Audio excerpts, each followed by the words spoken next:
Hope you can hear me. Here are the things I'd update for Digimon World 2003. I got the idea from this thread here. I was kind of planning on making my own list anyway, but this definitely inspired me to actually take action on it. So this is actually a fairly new thread. It started 3 months ago, and the last reply was like a week ago. Yeah, less than 6 days ago. And the question that was asked was, if Digimon World 3 were remade, what kind of changes or quality of life improvements would you make? So remember, this is a 21-year-old game at this point. So to have a reply on this like less than a week ago is incredible. And it just shows how much people love this game, how much we all love this game, right? Speaking of loving this game, this guy, Mage Lord, says, I love this game and still play every once in a while, but here are some things I wish were different. I do agree with the experience bar, okay? That'd be kind of cool. It might feel a little too Pokemon-ish at that point, but I think it'd be kind of cool just to have clear view of, hey, when I'm actually going to level up. Autopilot, I'm going to come up with my own fast travel idea later on. I don't think we need autopilot, especially at a lab near every city. I think that's too much. I don't think we need fly. I think we just need something better than the way circuit boards were implemented. Character limit expansion. Yes, yes, yes, definitely. I don't remember how many characters you get for your Digimon names and for your folder names and for your own name, honestly. I think it was like 8 characters for your name, and I just barely met the limit with Squirrel.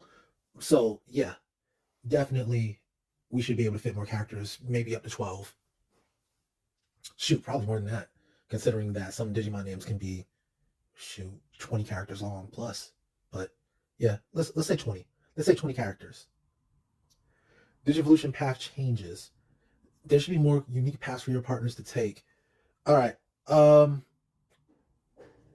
going to disagree here just because it's going to add a lot of complication to things if you can only access the War Greymon line from Agumon and such and such. It's just a lot. It's a lot happening. So maybe not. A hard mode. Yeah. Okay. Um. Hmm. I think they need to fix the game before we start talking about hard mode. Before we start talking about hard mode, we need to figure out what balance looks like. And there's a lot of balancing that needs to happen and things that need to happen first before we start talking about, okay, now we need to make it more challenging.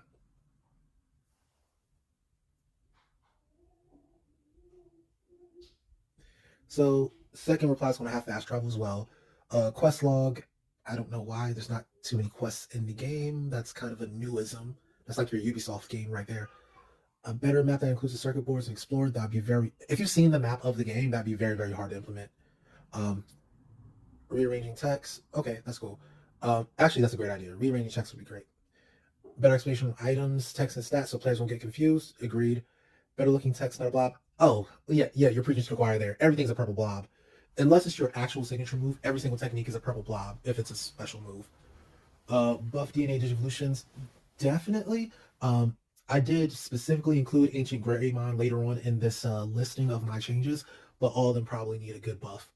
More variety on Blast. Yeah, Blast is kind of, they need it more with Blast. They need more different options, and especially towards the end of the game, after you get your to level 39, it starts giving you random stuff, and you see a lot of Malobiotismon, Blackboard Greymon. It's like by this point you've got Digimon that are stronger than the Digimon that you're blasting into. It's really really weird. More DV paths or unique DV paths. Yeah. Again, I have an issue with that. Um, more. I'm gonna include one new Digimon, one brand new Digimon. I would say there's gonna be one brand new Digimon that I would add, and then one Digimon that I'm going to adjust into a different Digimon, or actually two. And you'll see when we get to the specific Digimon part of this. But I'm not going to add many new Digimon, just one. Um, Super effective, not very effective in critical hit, messes in battle. Um, all right, that's just pure Pokemon. Um, yeah, that's a straight up Pokemon at that point. I don't like super effective, not very effective. I think you should have to pay attention to what's happening. Critical hit message, yeah, because criticals are very, very confusing because there's like crits that do double damage, crits that do 3 times damage. Then you have the attacks that have their own critical value, and I have no idea how that even interfaces with the regular critical hits. I think you can get stupid amounts like 6 times crits, but I'm not sure. What are we doing with here? Post game on every region. That's hopefully not a DLC. Um, I don't know. I don't know if that's a great idea. Uh, the whole idea of the regions is that there's so much to them. So if you try to condense everything, like I feel like Postgame as implemented was the right size. I feel like all you needed was Central and East. Um, and maybe I'm wrong. Maybe traveling all over the road, like all over again, would be okay. You go to different sectors, you beat the Amaterasu leaders. It could work out. But then what else do? You refight all the black bosses, the black Digimon bosses, and then you win the King of Cards. What do you fill up else in the world? Because there's not that much. There really is not that much left to do besides put card players everywhere, put random battles everywhere. It's going to feel very, very empty and very, very hollow. I think the scale of the current post game is correct, so I'd keep it as is. Um, yeah, that's fine. I'd keep it as is. They need to do something about the implementation of the circuit boards, though. The circuit boards is overkill for post game. Um, yeah, I think the circuit boards are overkill. Maybe open up one more sector instead of circuit boards. Like maybe just north sector, big just north. Yeah, because then you can include the dungeons. Yeah, so central, east, north, I would say would be because you barely. Well, I don't wouldn't say you're barely spending time in north. You're barely mandated to spend any time in north sector compared to all the others. So to actually have a reason to be there would be better. Oh shoot! You know what quality of life change I forgot? I'm gonna add it in real time here, but I'm gonna add it when we get there. By the way. Okay. Um, keep the power battle as is. I'm going to disagree hard with that, but I'm going to explain why later. New game plus. Yeah, I guess. I guess. Here's the thing: if you new game plus, you're just going to be super duper overpowered. Um, but I think new game plus kind of. Hmm, yeah, new game plus would need dynamic scaling. Honestly, it would need dynamic scaling if you're going to new game plus. I would say yes, but with dynamic scaling. Let's go that route. If it's like The Witcher where you can keep the scaling up to your level, then yeah. And then that gives you a reason not to hold back when you get your final badge and you're about to fight the final boss and you're just like, well, I don't want to lock out all the other sectors. Okay. If you can do Game Plus, it makes it better. Better gear for Patamon. I'm going to go for gear later. This is going to be better gear for everybody. If online battles are included, I'm not sure if the meta will be diverse in battles or if it's just a big three plus Phoenix Mon. What does a big three plus Phoenix Mon mean? Does it mean Dioboro, Bielsa, Imperial Mon, and Phoenix Mon? I don't think that's what that means. Is there any other Digimon that could count as a big three member?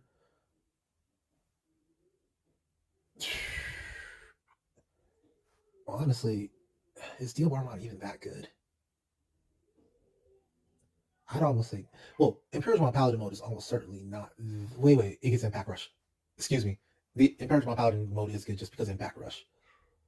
But I'd argue Grand Kawagamon is one of the best Digimon in the game by far. Its moveset is ridiculous.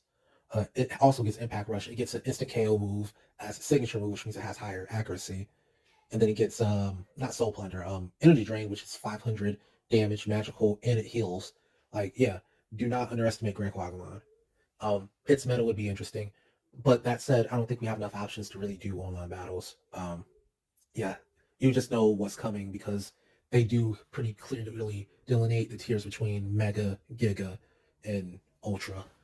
And I just made up the Giga thing, but they're pretty as you can tell which Digimon the big three per se are the ones with the highest stats and highest attack, and then there's a tier right under them that has higher stats than Mega, but not as high as these Ultras, and that's why I call it Giga tier.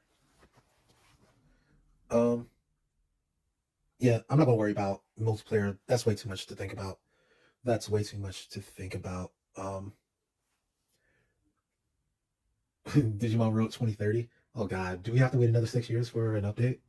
I honestly, at this point, I want to make a patch. I just don't know how to. I would want to make a patch. I want to make a ROM hack. Well, are you allowed to make ROM hacks? No, it would have to be a patch because it would literally be the same game. And if you make like a ROM, whatever, I'm not sure the legality of it. But I basically want to create a patch of the game that's just like my mentally perfected version of this game that gets rid of all the problems and all the flaws and streamlines everything. Card game using AI instead of set list of instructions. I think that's kind of complicated for a PS1 game. Um, make the story make a little bit more sense near the end. I don't think we care about the story near the end, honestly. Held items that increase or decrease encounter rate. Yes, that's a great idea, actually. Still, even if the opponent's KO'd, I actually stole that idea. I remember reading it and I had to implement it in my own set. I was like, yeah, that's something that needs to happen because here's the problem. Snapping Claw has a higher base power. It has a higher steal chance also, but it has a higher base power than um, what's its name? Picking Claw. So when you use Snapping Claw, you might get 2, 3 attempts on the average in-game Digimon, whereas with Picking Claw, you'd get like maybe 5 or 6, right? Maybe 7, depending on what Digimon it is. So with Snapping Claw, you're getting punished, penalized for using the stronger later move. And if the opponent is KO'd at all, and this applies to many other things, not just stealing from the Digimon, but other things like if you use life steal, what you call life steal moves, vampire moves, draining moves, whatever you want to call them, um, you also don't get any health back from those moves if the opponent is KO'd during them. So yeah, I would make it so that the opponent getting KO'd doesn't prevent certain things from happening. Now they probably implemented that to prevent you from um, getting killed by poison after your opponent is defeated. But I feel like that can also just be a thing where if the opponent's KO'd and it's the last opponent, you don't get poison damage. Post game that includes every sector with a new dialogue. We've already gone over this. Again, I'm just thinking North is all that's necessary. Adding too many sectors will just make the world feel very, very hollow. And I would not want it to feel like, wow, why am I doing all this walking to go to fight this gym? And then I have to do all this walking and swimming to go to the next gym. And it's just dumb. Like, maybe expand the areas a little bit, but not that much. Um, and then New Game Plus could be the fix, honestly. New Game Plus could be the fix. The only upside, I don't even know if there is an upside, the only real upside possible for everything would be that you have the capability of having all the low level Digimon from Asuka and the higher level Digimon from Amaterasu all in the same server. Mm, but that's just one possibility. Yeah, I'm, you'd have to sit down and really go over and think about what you're going to put everywhere to make the world actually feel like it's alive. Card battle actually unlocking rewards are useful for useful for battle is questionable, but useful in general, yes. Um, and I'm going to go over some card battle changes later. Something just popped in my head. Using TP to increase DV level. Sure, yeah. I'm also going to do some other stuff to increase DV level a lot more fluidly. So I probably would implement that myself just because I have enough going on to make it so that that won't be necessary. Fast travel again. Everybody's first thing is fast travel. I'm also including a fast travel option, but it's not going to be this fly mechanic from Pokemon where you just warp to whatever city you want to go to. It's going to be much more. You're going to have to work for it a little bit. Um, I don't want to spoil it yet, so keep that in mind. I'm not shooting out everybody's like fast travel idea. It's just that I'm not thinking about that in the way that they probably are thinking about it, which is I just want to go somewhere. Like, no, no, no, that's not how this world is designed in the first place. If you just warp somewhere, then this whole game just kind of falls apart because a lot of it is just forcing you to go places. And in my opinion, you shouldn't have to do some work to get to places. It just shouldn't be like excessive per se. Meaning you shouldn't have to travel for 20 minutes in real time if you're not using toggle frame limit like I always do to go from Asuka City to Zanwu City, right? Like you shouldn't have to do that. You shouldn't have to fight a trillion Gyrogamon every single time you want to go somewhere. So I'm going to fix that piece of it. It's going to be significantly shorter, but it's not going to be instant. So, and you're going to have to work to actually set it up a bit. It's going to be pretty similar to Dragon's Dogma, Dark Arisen, if you're familiar with that. It's not going to be port crystals, by the way, but it's going to be something kind of similar to that. I'm kind of spoiling it at this point. Okay. More Digimon partners. Oh God. Um, yeah, okay. That would require a lot of changing of things, a lot of new things. How many full lines do we even have outside of the starter lines? We could probably fit a Demi Devimon because we have the full line for that. We could probably fit. We have the middle line and the water line, right? Um, so a rookie and a champion that are metallic, and a rookie and a champion that are kind of, and I call it the water line, but it's really the female line. But that they would basically be the girly line because they flow into Angelomon, who currently flows into Rosemon, and then Phoenixmon. Um,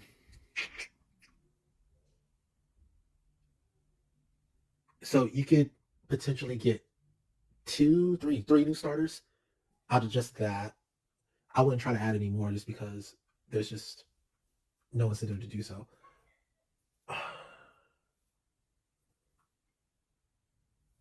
Yeah, I guess a fourth if you try to make something out of Digitamamon. But how many do you need to make everything copacetic? Just two, right?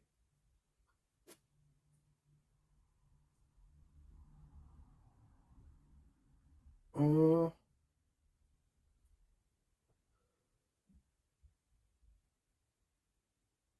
I don't know. I'm gonna say I do not know. Um, I kind of like the way it's currently designed, and I wouldn't want to change it. Um, I get wanting more Digimon, but I think adding more Digimon also adds a lot of complications to the way that the game is designed. So, number of moves you need to have to each Digimon's niche, because Digimon are already kind of stepping on each other's feet at this point.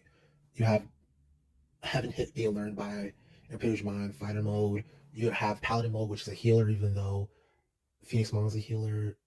You have Digitamamon learning all the champion ultimate level debuffs, and then Diaboromon learning all the debuffs as well. Like, they're already kind of stepping on each other's niches, and I feel like adding more Digimon is going to enhance that problem. So, um, there's only a few niches left that can even be filled. Like, basically, it's what physical water, which is non-existent at this point. So that'd be a great reason to include a Golem online. That's a disservice that we don't have that. But yeah, um, yeah, yeah. Well, I mean, I don't really have much to add to that. Yeah, sure. Uh, we I would say, yeah, you could find two probably. I would say the Gomamon line is a definite maybe. Like, hey, maybe look at that, and then because that niche actually needs to be filled. What else is missing? Um, I can't really remember what else is missing.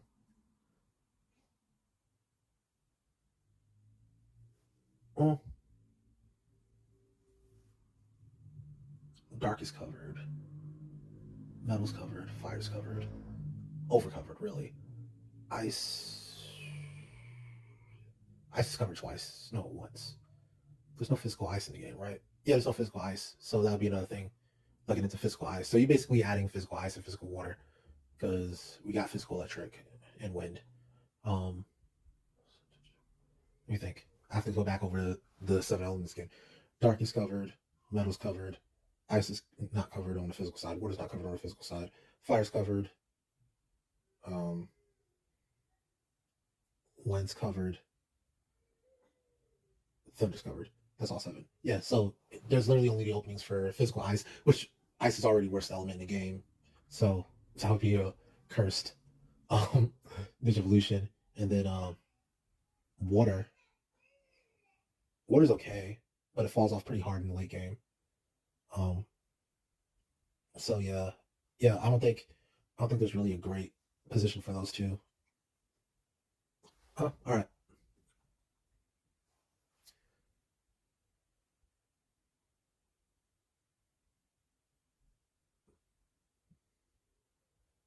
Yeah. Okay. So make every having their own Digivolutions. I'm going to make there a reason to have a specific partner. So that's not something we're going to have to worry about. I already fixed that in my own notes. Make the map show you circuit boards both underground and underwater too, since underwater routes are confusing. Um, Again, if you see the map in game, it's pretty terrible. It's actually really bad. So I wouldn't try to lean on the map to do that. card game systems use AI. You can't. I'm not going to say you can't add it to a PlayStation game because you obviously can. Like Pokemon has AI, but it's just not good AI. Um, I would like to see more randomized opponents. Um, yeah, I would say that. I would like to see more randomized opponents. That would be cool. That said, you're a lot more likely to win if the opponent's getting randomized every time. So there would have to be some controls on what the opponent's actually getting. Like it can't be truly random because the opponent can just get a dead hand and you just win your way through Dual Island, right?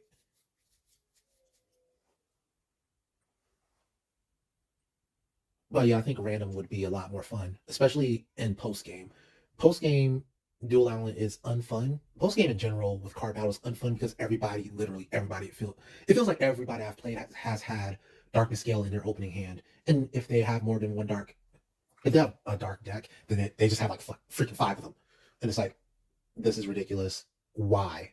And I get that it's probably the best card in the game because if it lands and you don't have a deceive cloak handy, your opponent just loses, or you just lose depending on who gets hit by it. But still, ouch! Like, come on, why do they always have it? That said, if you randomize these hands with these decks that have freaking five darkness scales in them, your opponent can just have five darkness scales, and then your counterplay to darkness scale, which is okay, I'm going to deceive cloak into um, desire access, and then desire access into a new hand, and hopefully get my own darkness scale to blow their hand up and then go from there. Like that's your main counterplay if you don't have the draw to vicious hacking it out of their hand. They could just hit you again with darkness scale and you just lose. Like, and then you only get one desire access, so you just lose. And I know I'm getting really nerdy and into the weeds with this, but that's why I'm saying random. They would have to fix the decks that your opponents have to make random work because you could just lose instantly. Like they'd have to limit darkness scale to two per enemy deck, basically. If the opponent has more than two of them, you're just screwed. Like, yeah, you're just screwed. Add more cards. I agree with that. I agree with that. Make it like rewards, not necessarily for normal battles. There is one that I'm going to add, but for the most part, I want to keep those two systems kind of separate. Just because if you don't like the card battle, if you have no interest in the card battle, you shouldn't be penalized in your regular playthrough. If you like the regular battles and the regular gym challenges, if you want to become world champion, you shouldn't have to become a dual champion as well. And I'm going to make the game hard enough that you're going to need all the advantages you can get in combat. So I don't want to add card battling to that, except in one situation. And I'm gonna shut up about it now. All right, add more cards too. Yeah, yeah, yeah. Persiamon. Persiamon should be a freaking mega.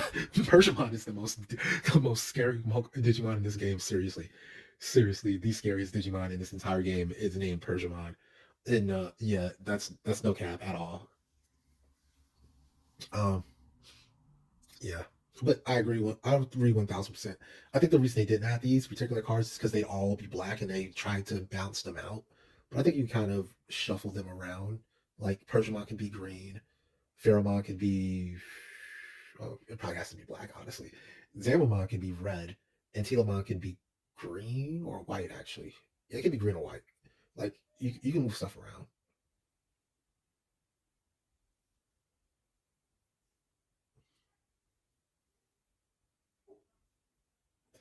Let's explore all five servers and make them unique. Yeah, that's going to be a ton of work. Nobody's going to do that for a up. Well, okay, they might do it for a low. Well, if Namco Band, okay, if Namco Bandai was to do it, they might do it. All right, if the actual developers of the game who are hoping to make millions and millions of dollars off this thing were to do it, they might do it.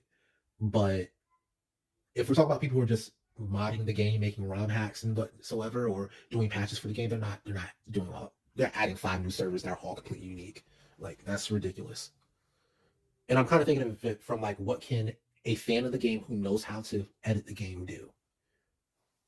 So I know this is just a wish list, and it's just like if I had a genie in a bottle, yeah, okay, yeah, yeah, that would be great, yeah. All five servers, make them all unique. Extend the leveling curve to like 300 to fit them all through. Yeah, sure. Um, if they want to keep all the current stats, they should make them all useful sometimes because at the moment you only need attack, defense, and some speed as magic, and all the other stats are useless. Oof, that's a lot to say. Uh, I'll say this.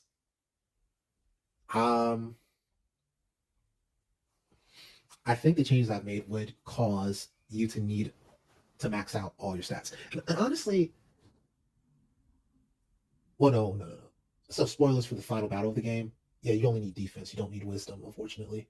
But I have changed that final battle in my notes to the point that you would need wisdom. So yeah, you wouldn't be able to beat it with just attack and defense. Let me think. Yeah, you need pretty high wisdom. You need honestly to max out everything.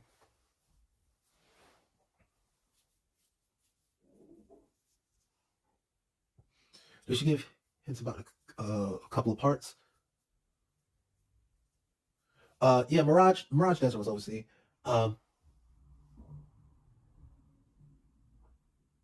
I think it should be there should be something or somebody you could talk to in the game, maybe inside Mirage Desert itself, who points you towards somebody else who could give you the directions to get through it. Like maybe you enter the Mirage Desert and you talk to somebody and they're like, "Hey, I heard that such and such." Like it should be punishing for you to have to do this, right? But it shouldn't be impossible or completely up to chance. So you should have to go all the way back to freaking Barrenmon or yeah, let's say Barrenmon or Septimon or one of them. Be like, hey, I heard Septimon kid has a map or has a can tell you how to get through it. And then you go back to the Septimon and he tells you, oh yeah, this is how you need to get through uh Mirage Desert.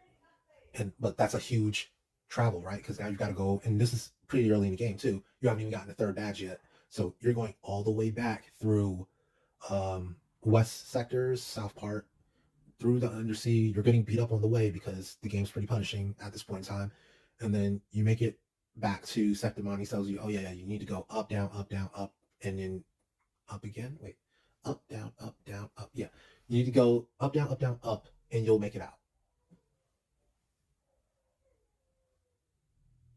The grind in this game is ridiculous. Make it a little bit easier for players to reach 99. I got you. I promise I got you. That is probably the second thing I've addressed. Not necessarily reaching 99, but getting rid of grinding altogether. Like, I'm a big fan of the game just giving you what you need instead of making you go try to find and grind and yeah. Like, a game should not be a job. People should be able to get home from their jobs and enjoy a game without saying, "Oh man, I need to go spend 3 hours in Dum Dum Factory to try to find a search crest." You know what I'm saying? Like, that's not fun. I need to go fight 800 Tuskmon and hope that one of them drops a counter crest. And I hope I have enough money to pay Gatomon to heal me while I'm doing it. Better looking techniques, yeah. We've already said that before. I agree with that completely. Better explanations on techniques, yep, agreed.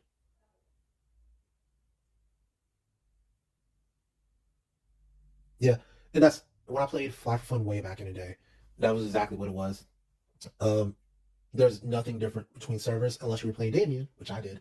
If you played Damien in Fly for Fun, then that was the PvP server, and you got to experience all the joys of other players attacking you or you attacking other players. Um, but yeah, they're all the same basically. I honestly, Amaterasu server being a different color was interesting.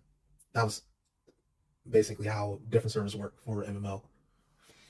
I'd say add some type of Pokemon like Repel to avoid all. Well, that was already addressed with the held item that I agreed with.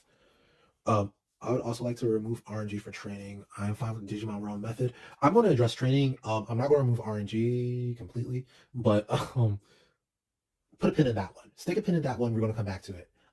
Because training and TP, that whole thing needs to be reworked. All right. So after 37 minutes and 50 seconds, we're finally going to get into my own notes. So this is the stuff that I actually wrote. Journal gameplay changes. All right. Load times in general are extremely lengthy. I'm talking about the time where there's these blue boxes, or if you go into your menu and you want to look at your status and change your equipment, yeah, that takes way too long. So I would optimize that. Now I get that it's a PS1 game, yada yada, but everybody running it nowadays is going to be running it on emulator. And if I'm ROM hacking it, then you're definitely running it on emulator. So you can afford to have less load times for everything. Oh yeah, and yeah, loading the game or saving the game. Yeah, saving the game and loading the game both take forever. Yeah, that needs to be fixed. Traveling circuit boards is too convoluted for the vast majority of players. So how I think we saw all except one person in that GameFAQs forums say, hey, I want fast travel. So this is my fast travel fix. Now listen up. When the player's inside a circuit board, so you're inside the circuit board already, I'd add an option in your menu, so you press the start button, to fast travel to any exit hole in that same circuit board that you've already entered it from. So you can't just enter the plug cape high hole, the one that you go to North server from. So if it's your first time entering that hole, you haven't entered it from North server. So you would not be able to warp to your North server hole. But if you have entered the plug cape hole and you're trying to go back to Asuka City, and you enter the hole at Boot Mountain, now you can warp straight to Asuka City's hole or Plug Cape's hole. So that's how it's kind of work. And what it does is it rewards you for experiencing, so going through and traveling the circuit board looking for things. It rewards you for your time spent doing that, unless the circuit board doesn't have any other holes. And it also just, even if you don't freaking go and explore inside the circuit boards, you can still kind of cheat the system by just jumping inside of every hole you see, and then maybe later on you'll enter another hole where you want to travel, and you'll see, oh yeah, I can warp there. I guess I had a hole there that I entered. Like it would give you options for fast travel, and that would basically allow you to skip the hordes of Drymogamon, hordes of Husaramon that you always run into, Raremon, Rockmon. After a while, it gets extraordinarily boring to fight those things over and over and over again every time you want to swap servers quickly. And circuit boards are currently the quickest way to travel in a lot of cases, if you're not going like by water, if you're not able to go by water for some reason, or you'd have to cross like from east server to west server, it's generally the quickest to just go do a circuit board if you know exactly which one. But I'd like to make it so that you're not constantly doing so and being punished by it. And then some boards like the main board that connects just about everything except North server. Um, it is very, very hard. Even at this point, I cannot comprehend how to travel from, let's say, central sector to south sector or east sector on those boards. I know how to get from central sector to the other central sector, like from Central Park to Central Park. But that's just because I've done it a million times. It's something you do over and over and over again because you have auctions to go to. So this would allow you to enter that main board and then instantly warp to south sector Asuka or south sector Amaterasu or west sector Asuka. You know what I'm saying? It will allow you to just go anywhere. And then if you want to go to North Sector, you still have to go to the Plug Cape hole, or there's the other one in the not North Sector, West Sector as well, which is literally the same hole, but whatever. um, yeah, so that's my fix to fast travel. All right, leveling individual Digivolutions takes too long in late game. So we were talking about how bad it is to try to level things up. It is extraordinarily punishing to level things up. Uh, so I kind of, sort of, not really, because it's a very different idea. But that badge boost from Pokemon Gen 1 was kind of my guiding light or my use for this. But instead of boosting your stats in combat, it just boosts your DVXP or EXP that you gain by 25% for each of the badges that you possess. And then I've added 4 more badges because in postgame, the gym leaders don't give you any badges.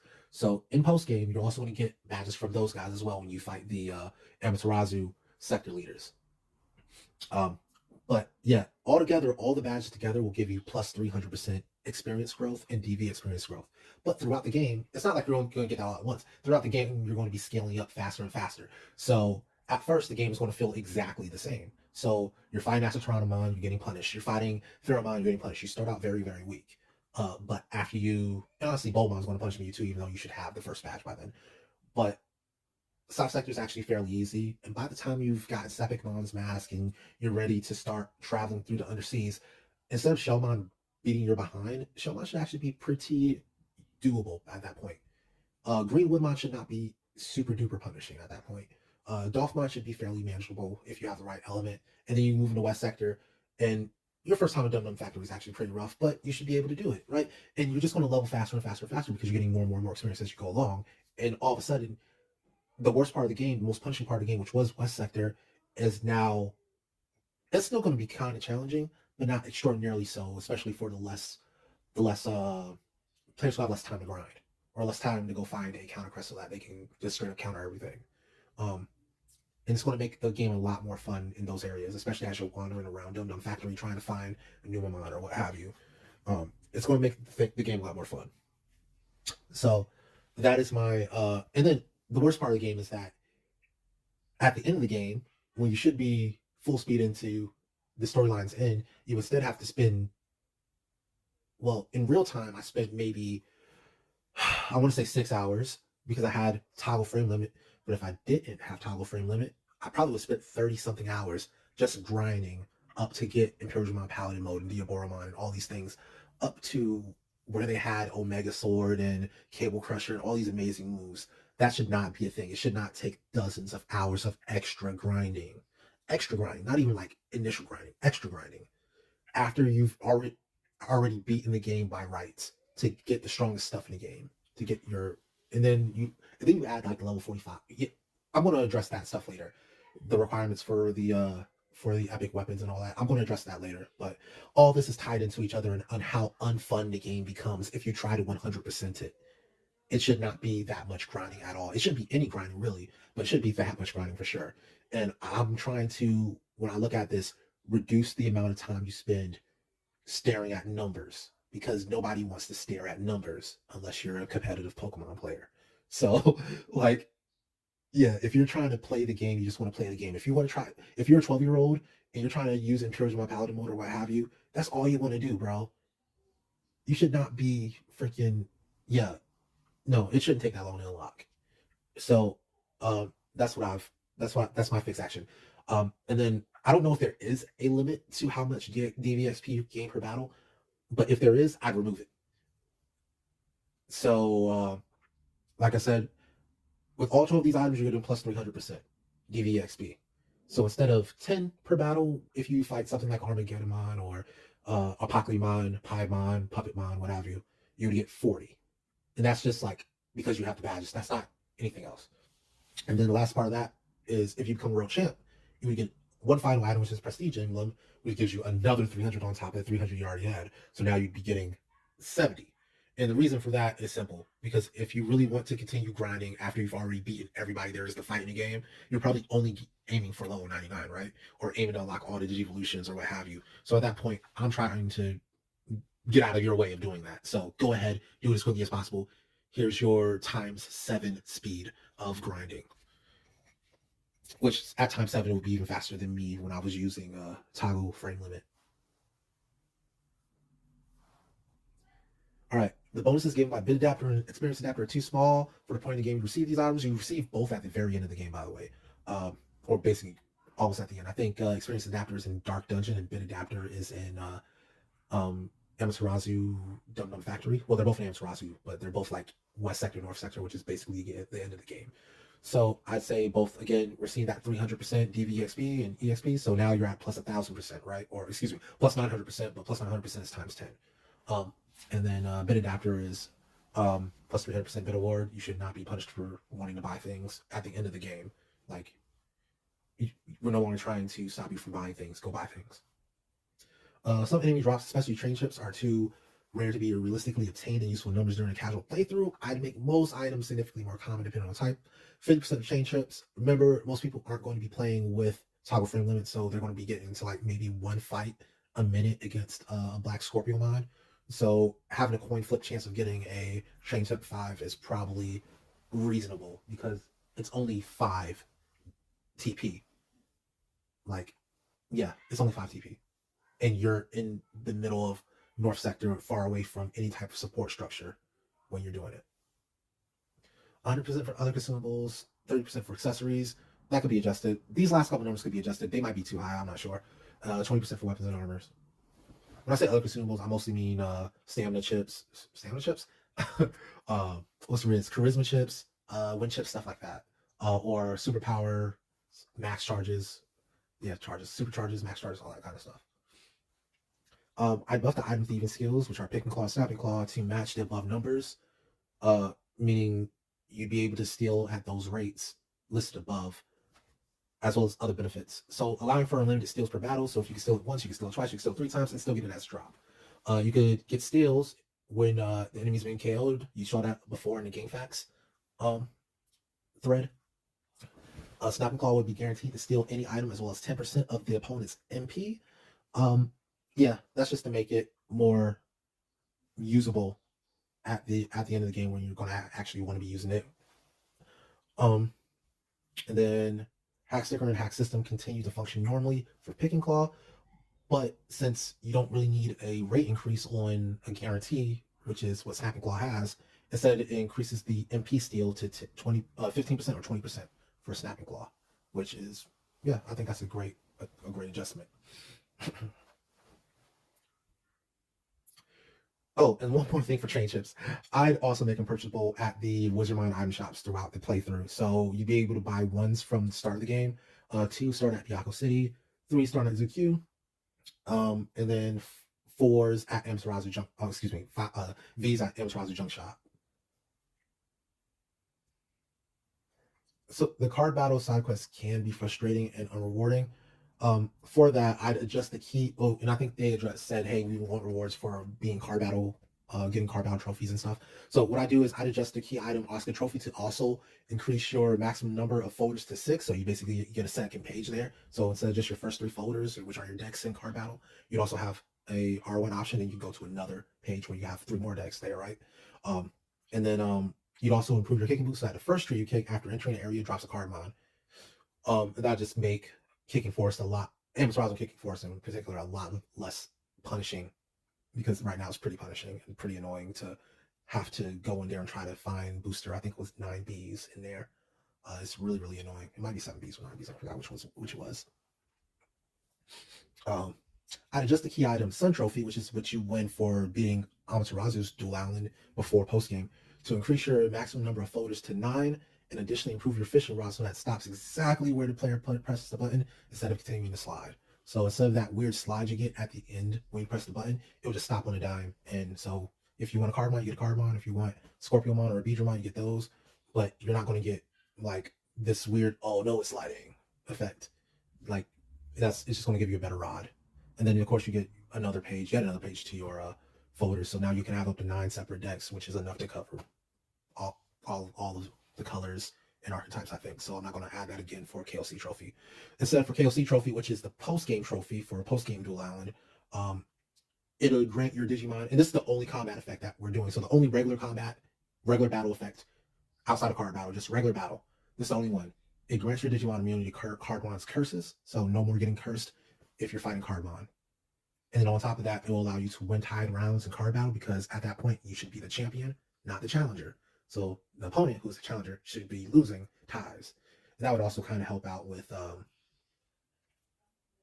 the nonsense of how unfair the post game decks are, because it's very, very easy for an opponent to put both you and him in a situation where neither you can play Digimon, but because the opponents always win ties, you just always lose. And I feel like that shouldn't be a thing if you are the king of cards at that point.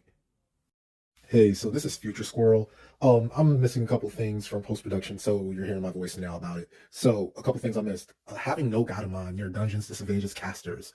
I'm specifically talking about the dungeons in North sectors. So, what I do is I just add Gatomon to both servers' cooldown weapons right outside the dungeon.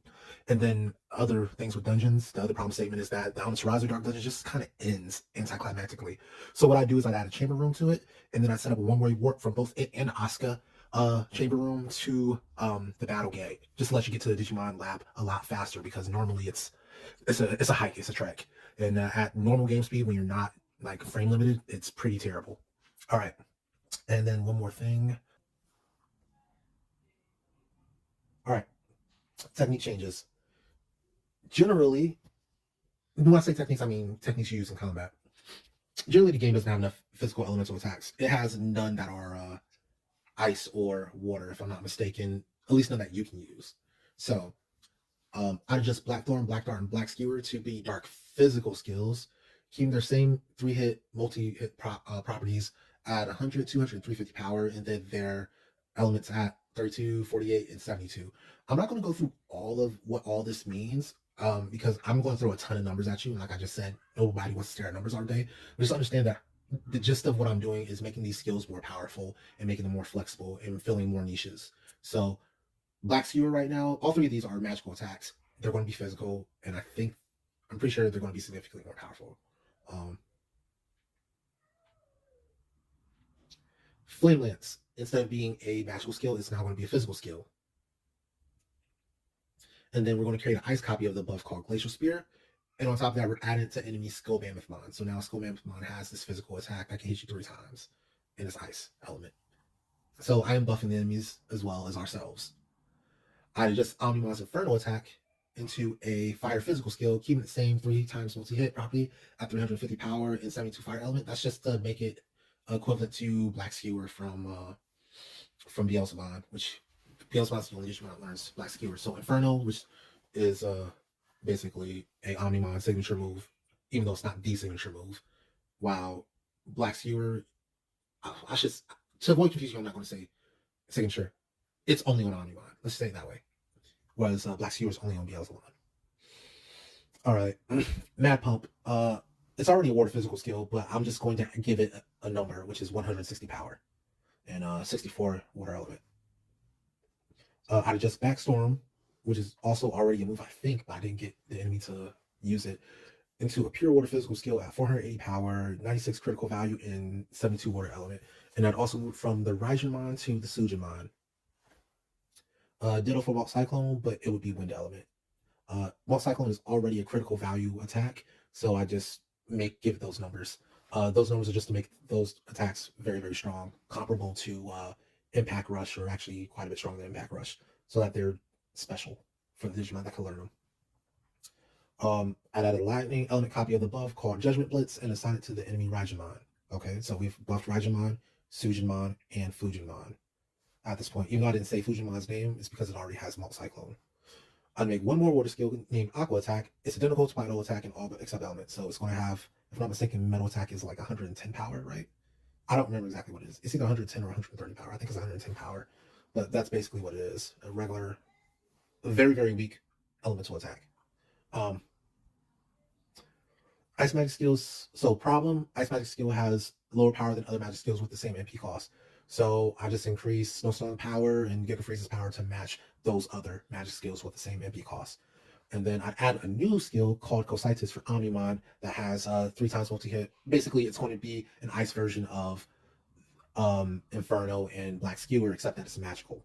And that's because, obviously, it's going to be coming from Guru Cannon, which means that it should be magic, because it's a cannon, right? So, yeah. I was actually kind of perplexed by Omnimon. It has all fire magic attacks. And it's like, why do you have all this fire magic coming out of the Guru Cannon? This looks really, really weird and awkward. So instead, we're going to give you ice magic that comes out of Guru Cannon, and then fire physical attacks that come out of your Gray Sword. And that's going to make a lot more sense. So that's the change that I've implemented on Omnimon to make it make a lot more sense when you use it. And then I'd add a lightning copy of this Cositis move. And it's pretty much meant for Imperiumon, Fighter mode, and Paladin mode. And it's going to be called Positron Laser. All right, Twin Missile only hits once. That's a problem. So I'd adjust its power. I basically have its power and just make it a multi-hit attack, but only 2 hits because it's a Twin Missile. So basically, it's the exact same attack except it hits twice. It's kind of frustrating when you're in West Sector for the first time. You learn Twin Missile on your Metal Mamimon, and then it gets blocked, and it's just like, wait, well, where's the second hit? You only get 1 hit? Yeah. It's Twin Missile, you only get 1 hit. Buster techniques, meaning meaning like all the stuff that Monmon's line learns. So Wing Buster, Fish Buster, Bug Buster, Dino Buster, Dramon Buster, all that stuff, as well as Dino Cannon, Devil Shot, Bahatsu-sen, Golden Ripper, Conquamandra. And these aren't necessarily Buster attacks after Dynamo Cannon, but I'm including everything that has special effectiveness against certain Digimon based on their species. The problem is that they're barely effective when used by Digimon with higher attack stats, because a lot of times I'll be like, oh, well, I could use Wing Buster. Oh yeah, Wing Buster does less damage than my default normal attack does. Fish Buster, well, Fish Buster does the exact same damage as my default normal attack with Cannon Dramon. And then if I'm trying to load it onto something stronger, then it does less. Like if I load it onto Mega Gargomon or onto Imperial Dramon, it does less. So at that point, I need to think about we need to think about how to adjust these attacks to make them useful. So I just globally, for all these attacks I just mentioned, including the ones that aren't technically really Buster attacks, I just increased their bonus damage to plus 100%, because right now it's plus 50%, and that's cool, but it's not enough. So now it's going to be plus 100%. Problem: critical attacks punish the player for using them, unlike other attacks. Critical attacks are the only attacks where I saw that the design philosophy for these attacks was to make them weaker because they're just going to be stronger because they're criticals. The problem is they're really inconsistent, and that inconsistency makes them really bad because you're sacrificing your MP on them to get marginally better damage. Whereas you could just use hammer blows, was it hammer fist, hammer rush, or impact rush, or literally any better physical attack, and you're going to come out ahead. So I'm just adjusting those to kind of match up. So just spitting off numbers. Hammer Rush does 300 power, and Impact Rush does 720 power. So Big Shot is going to be somewhat equivalent to Hammer Rush, and Pinpoint Shot is going to be somewhat equivalent to Impact Rush. Somewhat. Sometimes it'll do more damage, sometimes it'll do less, but it should be about the same amount of oomph, theoretically.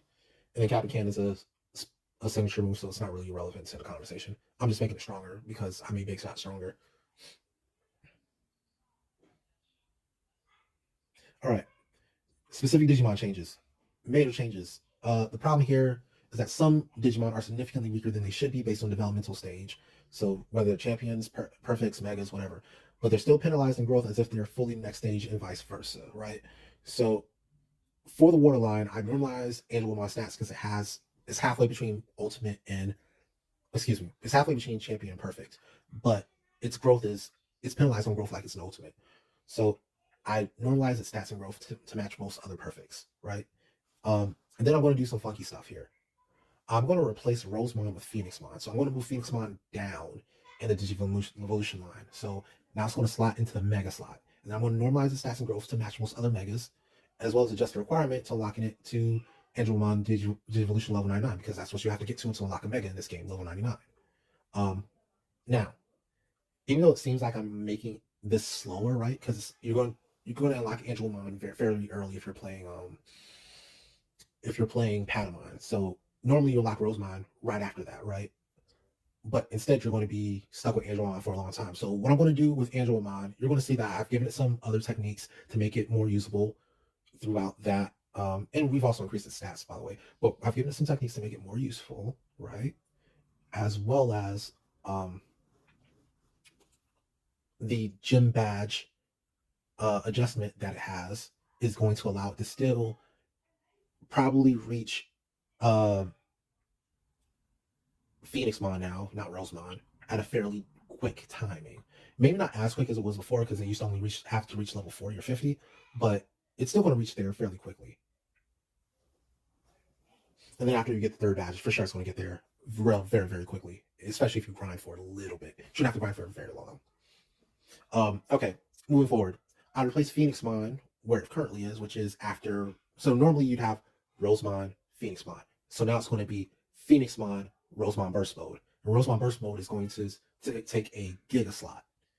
So it's going to have stats similar to Imperial Fire Mode, Great Kawagamon, Mega Gargomon, those three things, right? It's going to be very similar to those. I think Malamitosmon's up there too.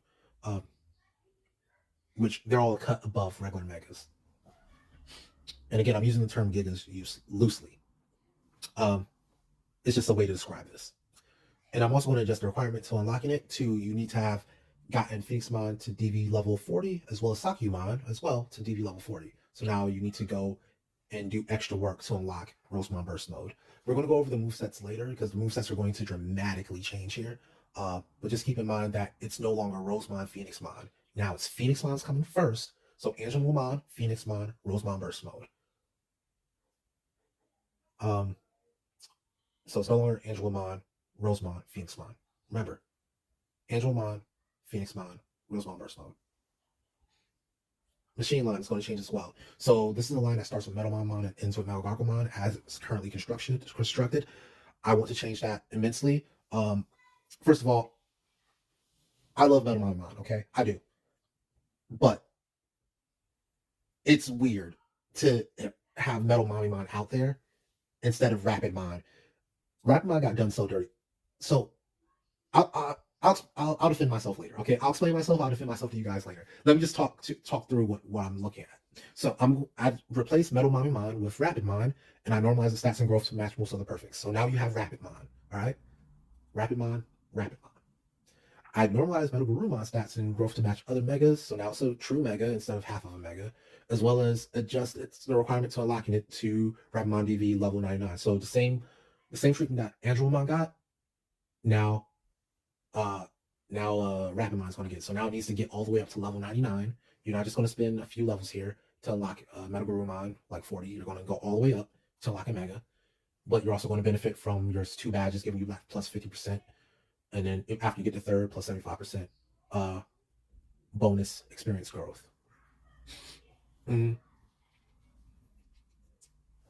And then at last, I'd replace Mega Gargomon with Erlangmon and normalize its stats and growth to match most other Gigas. So again, we're creating this Giga slot, which Metal Gargomon was already in anyway. So we have this Giga slot, um, and we're going to change the Digimon that's there, as well as adjust the requirement to unlocking it to be a DNA evolution between the Megarumon and now it's going to be Seraphimon.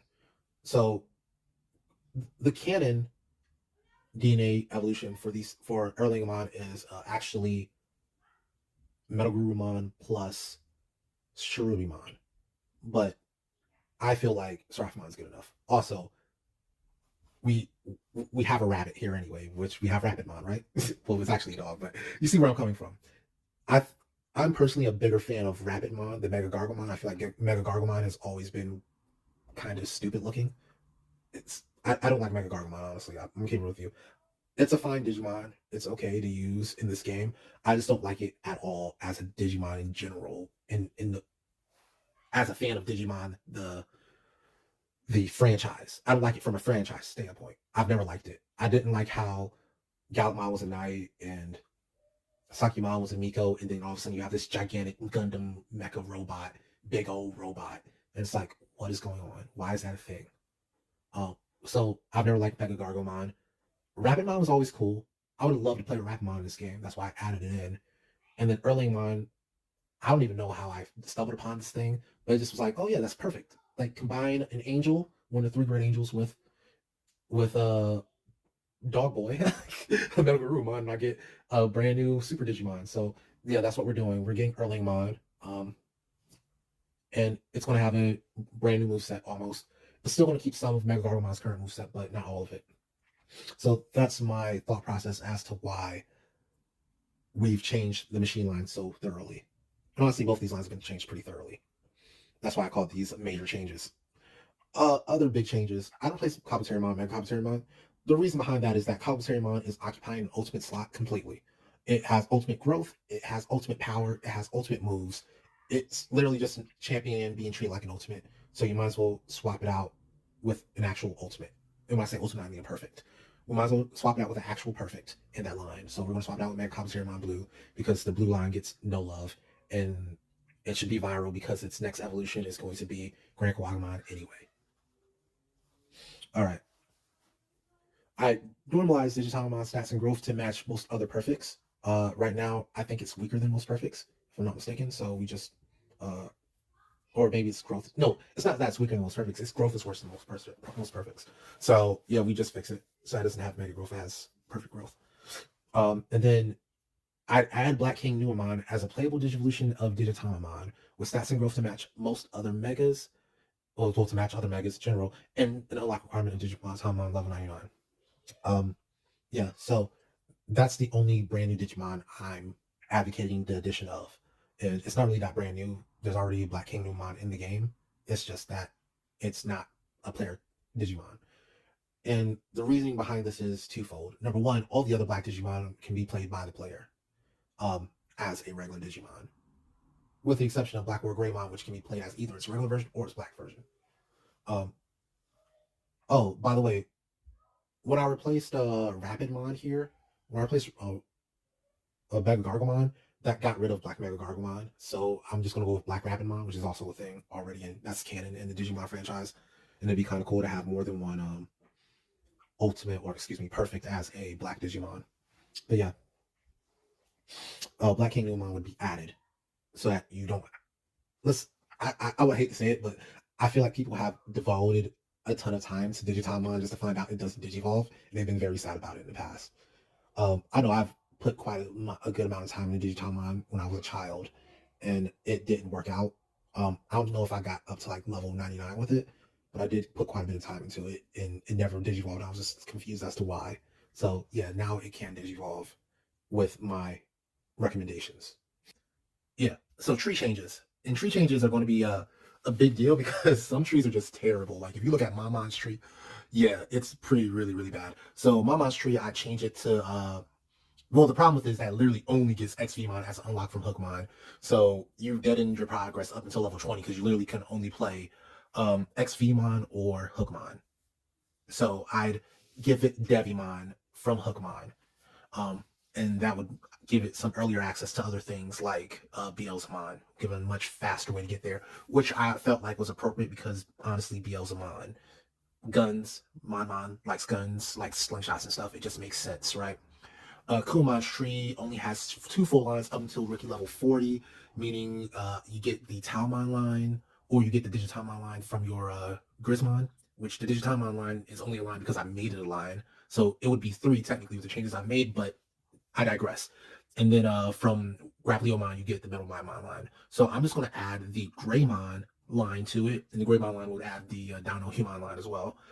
And what that does for Grapleomon is that gives you access to fire physical attacks. Now, Greymon's fire physical attacks is going to be useless for Grapleomon, but Metal Greymon and Skull Greymon have Flame Lance and Dark Thorn respectively, and both those are going to be very, very good elemental physical attacks for Kunamon to be able to get before level 40. So those are just nice unlocks. And then if you're going to go for pinpoint shot or for ice attacks from Guardian Angemon, you can do that as well from the Metal Greymon line turn to Dino Human. Now, Gilmon's tree is just kind of a confusing mess and doesn't even efficiently unlock Beelzemon, which should be super easy because half of it is Gallantmon. But yeah, I just adjusted a little bit to make sure that it's able to get Gallantmon faster, or excuse me, get Beelzemon faster. Again, we're going to move Devimon down so that it's able to get to there. And then Padamon's route to Diaboromon should be quicker just because it's a caster and Diaboromon's a caster. Those two things should be able to get to each other, but they're not. So I just adjust XVmon's unlock requirement in order to make sure that you're able to unlock Imperial faster and therefore unlock all the other things that you need for Diaboromon faster. Because you have to go through Grand Quagamon, which means that you have to get Imperial Dramon, which means you need Pyodramon, which means you need XVmon. If you're waiting until deep into Seraphimon to unlock that, it's just going to take that much longer. So getting it straight off of Seraphimon would be a lot faster. And then Vmon. Vmon's route to Imperial Paladin mode isn't as streamlined as possible. It's actually very streamlined. It's probably the most streamlined of all Digimon out there. It's a close competition between it and Coachmon. But given that you don't get Vmon until after the third badge, I felt that the route to Imperial Paladin mode should be absolutely streamlined. Like, it should be no interference with it whatsoever. Therefore, I adjusted Metal Mamimon, which is now Rapidmon, which you're still going to need to get Omegamon. I've adjusted this unlock requirement to Stingmon level 20 instead of Pyodramon. So now you're able to go from XVmon to Stingmon to Metal Mamimon, or excuse me, to Rapidmon, and you're just unlocking all the component pieces that you need for Imperial Paladin mode that much faster. Because right there you already have three off rip, and then you're just waiting on Greymon to come. So yeah. Moveset changes. This is going to be where the rubber hits the road, and I hate to say this, an hour and 16 minutes in. So moveset changes are going to be monumental though. Greymon, new Flame Lance would be OP. By the way, every time you see the white dot on the left hand side, that's the problem statement. And then the dot on the inside, on the right hand side, the black dot is the solution statement. So white dot is the problem statement, black dot is the solution statement. So problem statement. Greymon with new Flame Lance adjustment would be OP because it's going to be very powerful. So I'd add Heat Cutter to Greymon, replacing its Flame Lance with this moveset. XVmon has a really bad moveset for mid game, is a problem. Solution, I'd add Aqua Attack to XVmon, replacing Antidote to improve it, because Antidote's kind of stupid to have on your moveset. Problem, Angelomon line ends with the best healer in the game, but doesn't get small heal. Solutions, so I've got three solutions here. We'd add Anti-Magic, which heals all conditions to it, replacing Antidote. Add Small Heal to Angelomon, replacing Paralysis, or Anti-Paralysis, which gives you a heal now. And then I'd add Hard Rain to Angelomon at level 60, because remember, you're normally evolving into Rosemon at level 40 here. But now we're pushing out to level 60, which is fine. It's about the same amount of time because you have plus 50% DV XP. But now instead of getting Rosemon, you're getting Hard Rain instead. and then it'll load at 90. And the reason I feel very, very confident adding a new skill altogether is because Angelomon only has 4 skills currently, including its signature move. So it really needed an extra skill to fill that space in. All right, Grappleomon's elemental moves are noticeably weaker than its regular attacks. That's an artifact of there only being 2 physical moves for each wind and thunder. And unlike with Kyukimon, it doesn't get its advanced moves as a ultimate Digimon or as a perfect Digimon. So I replaced Lightning Slash and Whirlwind altogether, wholesale, with Heaven Hit and Vacuum Cannon on Grappleomon. Like, just go ahead and get rid of them, replace them with those 2 moves on Grappleomon, because we already stated that we have Bulk Cyclone and Judgment Blitz coming in, and spoiler alert, they're going on Marsmon. So there's no reason to hold on to those for Marsmon. We can just give them to Grappleomon, and now Grappleomon has much better moves instead of the very, very weak Whirlwind and Thunder. Was it Thunder Slash? Yeah, Lightning Slash. Which, if you tried yourself, the difference between Bolt Power 1 and Thunder Slash from a Grappleomon and West Sector, it's like Bolt Power 1 was just stronger. It was just pathetic how weak Lightning Slash felt by the time you have an ultimate Digimon or a perfect.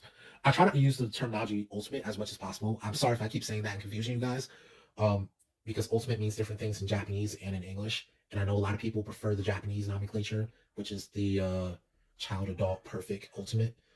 But a lot of people are very, very used to the English nomenclature, which is rookie, champion, ultimate, mega. So I just go rookie, champion, perfect, mega.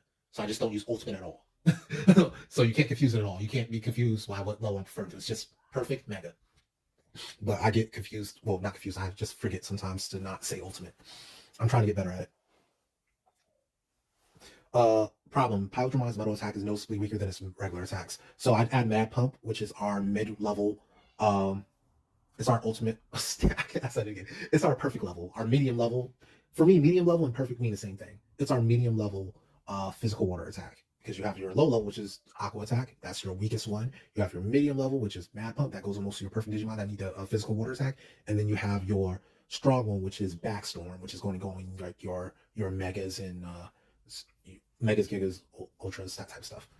So Mad Pump's going on Pyodramon. All right, Metal Mind. Problem state, Metal Mind, which is now Rapid Mind, has boring moveset. It's like 4. It's like 4 or 5. I think it's actually 5 machine attacks and slow down, right, or something like that. So instead, for Rapid Mind, we're going to add Stun Shock, replacing Mechanical Bash, because Mechanical Bash is mid-level. And yes, even though Rapid Mind's a perfect, I'm going to treat it kind of like, somewhat like a uh what's the verb? What's the verb of the word? I want to treat just a little bit like a champion. So I'm only going to give it the base level metal attack instead. And then Speed Boost is going to replace Slowdown, because Slowdown doesn't work against bosses apparently. At least it doesn't work against the final boss. And then I adjust the signature attack to have more power. That's basically what it comes down to, more power, because right now Twin Missile is beating it in power when it comes to Energetic Bomb. So we're going to rectify that by giving Golden Triangle more power than Twin Missile. All right. Guardian Angemon's problem. Guardian Angemon's elemental skills are noticeably weaker than its regular attacks. So here we're adding Flame Lance and Glacial Spear to it, replacing Burn Slash and Cold Slash, respectively. And then we're also, while we're at it, just going to adjust Golden Ripper to have 350 power and ×2 multi-hit. So 700 power altogether. And that's going to make Guardian Angemon significantly more powerful. Marsmon lacks strong attacks is the problem. I saw somebody on the Digimon subreddit a day or two ago say basically that they like Marsmon. Well, they liked Kumamon, and they liked its line up until Grappleomon, but then they got Marsmon and they didn't like it anymore. I think part of that is design, of course, because its design is kind of weird looking compared to the rest of the Digimon. But on top of that, it just doesn't feel good. You have this move called Mugen Hado that doesn't really do damage. It puts things to sleep, but how you supposed to have in a boss battle when nothing gets put to sleep? You have Brain Freeze, which has the exact same problem except it's paralysis. Why do you have 2 status moves on the same Digimon that basically do the same thing? Like, it's really, really weird. Yeah, and then it doesn't get Impact Rush, which is the actual best physical attack in the game. Um, so what I did was I just replaced the two medium level attacks. Now they're medium level. They used to be the strongest attacks, Heaven's Hit and Vacuum Cannon. I replaced those with Vault Cyclone and Judgment Blitz. I had Impact Rush replacing Brain Freeze because ill. And then Mega Rush, Mega Guard to Mars Mod level 50, which will load at level 90. So that's just an additional move. And it's going to allow it to be more tanky. And then lastly, I'd adjust Mugen Hado to have 400 power, which is stronger than it currently is, but still very, very weak. And keep its chance to cook things to sleep, but also deal plus 100 damage to enemies that are awake. So if the enemy is awake, now it deals an extra 100 damage, or not 100 damage, an extra 400 damage. So basically 800 power effectively. But then if the enemy goes to sleep, now it's reduced to 400 power.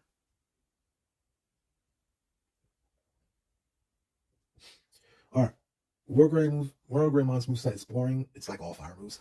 And Terra Force is both weaker than Metal Wolf Claw and lacks an element like Terra Destroyer. So I'd add Magic Missile to War Greymon replacing Rising Fire. I think Rising Fire I kind of intentionally made a Phoenix Mon exclusive. So you're not going to see it on anything except Phoenix Mon, I think. I might have to double check that statement later, but I'm pretty sure it's only on Phoenix Mon now. So it's now on War Greymon replacing Rising Fire. And then I'm also adjusting Terra Force to 600 power and 72 fire element. So it's still a physical move, by the way, but it's 600 power now and 72 fire element. It's pretty decently strong. That's kind of going to be the going rate for mega signature moves. It's like somewhere around the 600 650 power range total when you factor in what the element is and yada yada. That's what we're about aiming for. Um, Improvement Powder Mode's Mechanical Bash is weaker than its regular attack, so I'd add Backstorm to that, replacing Mechanical Bash. If you haven't noticed, Imperialdramon, Hyodramon, and XVmon are all getting water attacks here. Um, that's just how I feel. Is that yeah, give them water, don't give them machine because machine's kind of overused. There's a lot of things in the game that get machine. A lot of your partner Digimon get machine skills, so I'm trying to diversify, and I felt like the XVmon line was the best line to get those physical water attacks. Um, Gallantmon lacks any physical lightning skills to approximate lightning joust. That's our problem statement. Our solution statement is as follows. I'd add Judgment Blitz to Gallantmon, replacing Speed Boost. You already had Speed Boost as War Groundmon or Mega Groundmon, however you want to say it, and you're going to get Mega Boost as Gallantmon. Why do you need Speed Boost on Gallantmon? You don't. So instead, we're going to give it Judgment Blitz. It's going to come pretty early too, and it's going to be a very, very strong attack for Gallantmon. It's coming from the strongest element too. Actually, I just thought about it. Lightning's the strongest element, so yeah, it's going to be a monster. Sakimon's Kagokapandra is weaker than its lightning bolt despite costing twice as much and having nearly no late game usage because there's no goals to target really. So I just adjust it to have 700 power altogether. Yeah. Since it basically has no extra effect, um, I felt like 700 power was the correct move there. Unlike with War Greymon, where it also gets the 72 fire element, this doesn't have an extra element, so I just went straight for the straight power there. Seraphimon Seven Heavens is physical and weaker than normal, weakening Patamon significantly. I adjusted it to magical with 72 lightning element. I don't know if I should have buffed the power there. Actually, let me double check that. Where's my I'm gonna double check what the actual power output on that is, because I'm pretty sure it's pretty low. Sorry guys, we're building it while we fly it. While I'm scrolling for a few seconds, do remember you have the option if you would consider, if you want to. I'm not trying to influence you to, but I am trying to influence you to. Go ahead and hit that like and subscribe button if you have not already. All right, what was the Digimon Seraphimon? All right, just Seven Heavens. Oh yeah, its power's 400. Ouch. Yeah. So Seven Heavens, it's got a buff against Evil Digimon. Evil Digimon are kind of common at the end of the storyline, kind of. Um, and especially if you're trying specifically to train against Digimon that give 10 TP.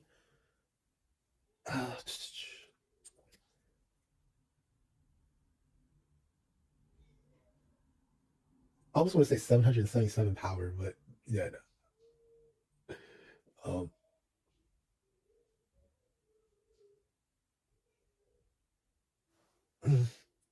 It probably should just have 700 power, honestly. Yeah, let's call it 700 power. Screw it. I was thinking about making it as hit 7 times at 100 power, or yeah, something like that, like 7 times.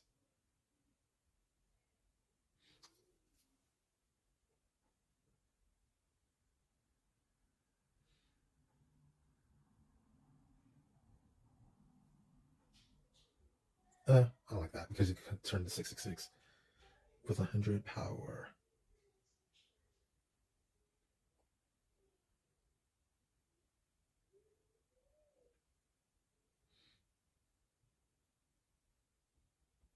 Oh, the 72 lightning element is what adds.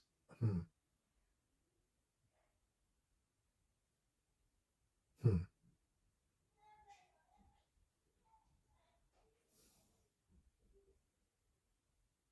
Maybe not lightning element because yeah, adding lightning element is kind of crazy. Or actually, now it works. So 77 power, times 7 multi hit, 77 lightning element, and it can also be super effective against and maintain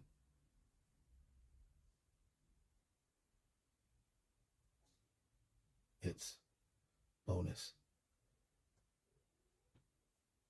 damage or versus ghost or evil.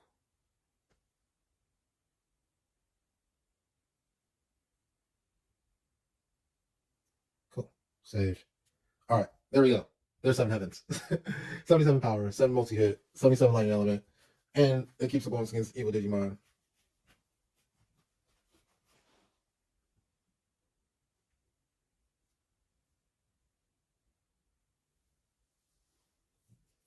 All right, problem statement. Metal Garurumon gets no ice skills besides its signature skill. Solution statement. I'd add a Giga Freeze to Metal Garurumon, replacing Magic Cannon. Um, I think I actually altogether get rid of Magical Cannon as a thing. Like that. That is the thing is there were so many magical um machine moves. Like I said, machine ended up getting overused as a type of damage as an element. So I completely got rid of Magical Cannon on movesets. There may be some enemies that still have it, but none of your Digimon have it. Yeah, so now we have Giga Freeze. And remember, Giga Freeze has been buffed up to 500 power. So it's fairly strong. Rosemon, which is now Phoenixmon. So I'm talking about Phoenixmon, which is the evolution of Angelomon. So you've worked Angelomon up to level 99. You're probably just beating the Game Master at this point in time. So you're just beat her Persianmon. You're starting to go into Amaterasu server. So Phoenixmon has a very bad set for mid game.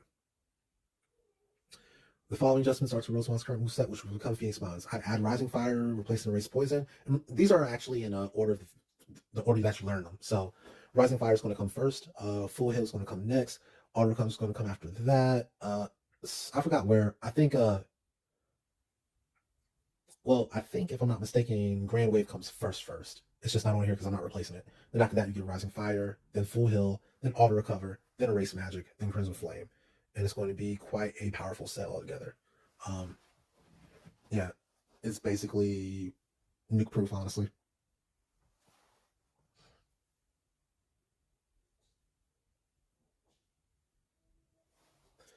Black Wargreymon's Terra Destroyer is weaker than Wargreymon's Terra Force and would be weaker than a new Black Dart, which it learns. So I just adjusted to 800 power. Um, yeah, that was all.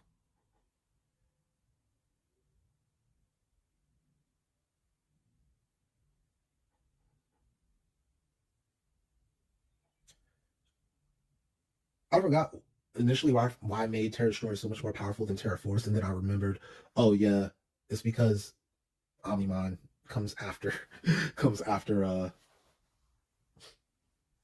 Omnimon's gonna come after Wargreymon. It's gonna learn stronger fire moves. So that's why I can it's gonna learn stronger fire physical moves. That's why I can feel comfortable giving it a weaker fire physical move as Wargreymon than I can as Black Wargreymon. Because if you're going Black Wargreymon route, you're not necessarily going to unlock Beelzemon because you're on route for Diaboromon, which doesn't get a physical dark move. All right, so Black King New Mind. It needs a moveset because we just created it, right? So we're gonna go with Electro Bolt, which is so strangely for an not ultimate, strangely for a mega, we're going to give it all perfect moves except for Soul Plunder and its finisher. So all these moves are going to be at the level, basically like Electro Bolt is a Talmon move. Mechanical Bash, I guess it came off of Metal Garurumon, but it is a mid-level move. Snowstorm is also a Talmon move. Mad Pump is now on Hydramon. So because I'm giving it such a variety of elements, I nerfed the elements. And then on top of that, I increased the load levels tremendously. So you have to actually invest significantly into this Digimon in order to get all those juicy load moves out of it.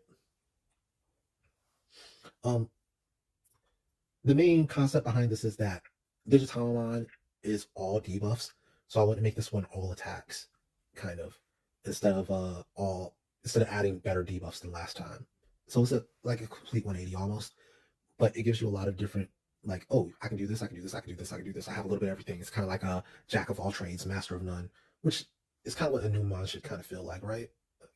Like decent at everything a little bit. So the only thing is its signature move. I've changed a little bit from what it is in current game. Um, I don't know what its power output is in current game or anything like that, but I made so that it does a team debuff of by a value of 32. So that's a pretty decent debuff. And the concept behind it is that basically, in most cases, it's not going to apply. Like, because normally you're going to be going up against, like, well, you wouldn't face Game Master with this, I don't think, but like the world champion, he's pretty much immune to debuffs and stuff like that.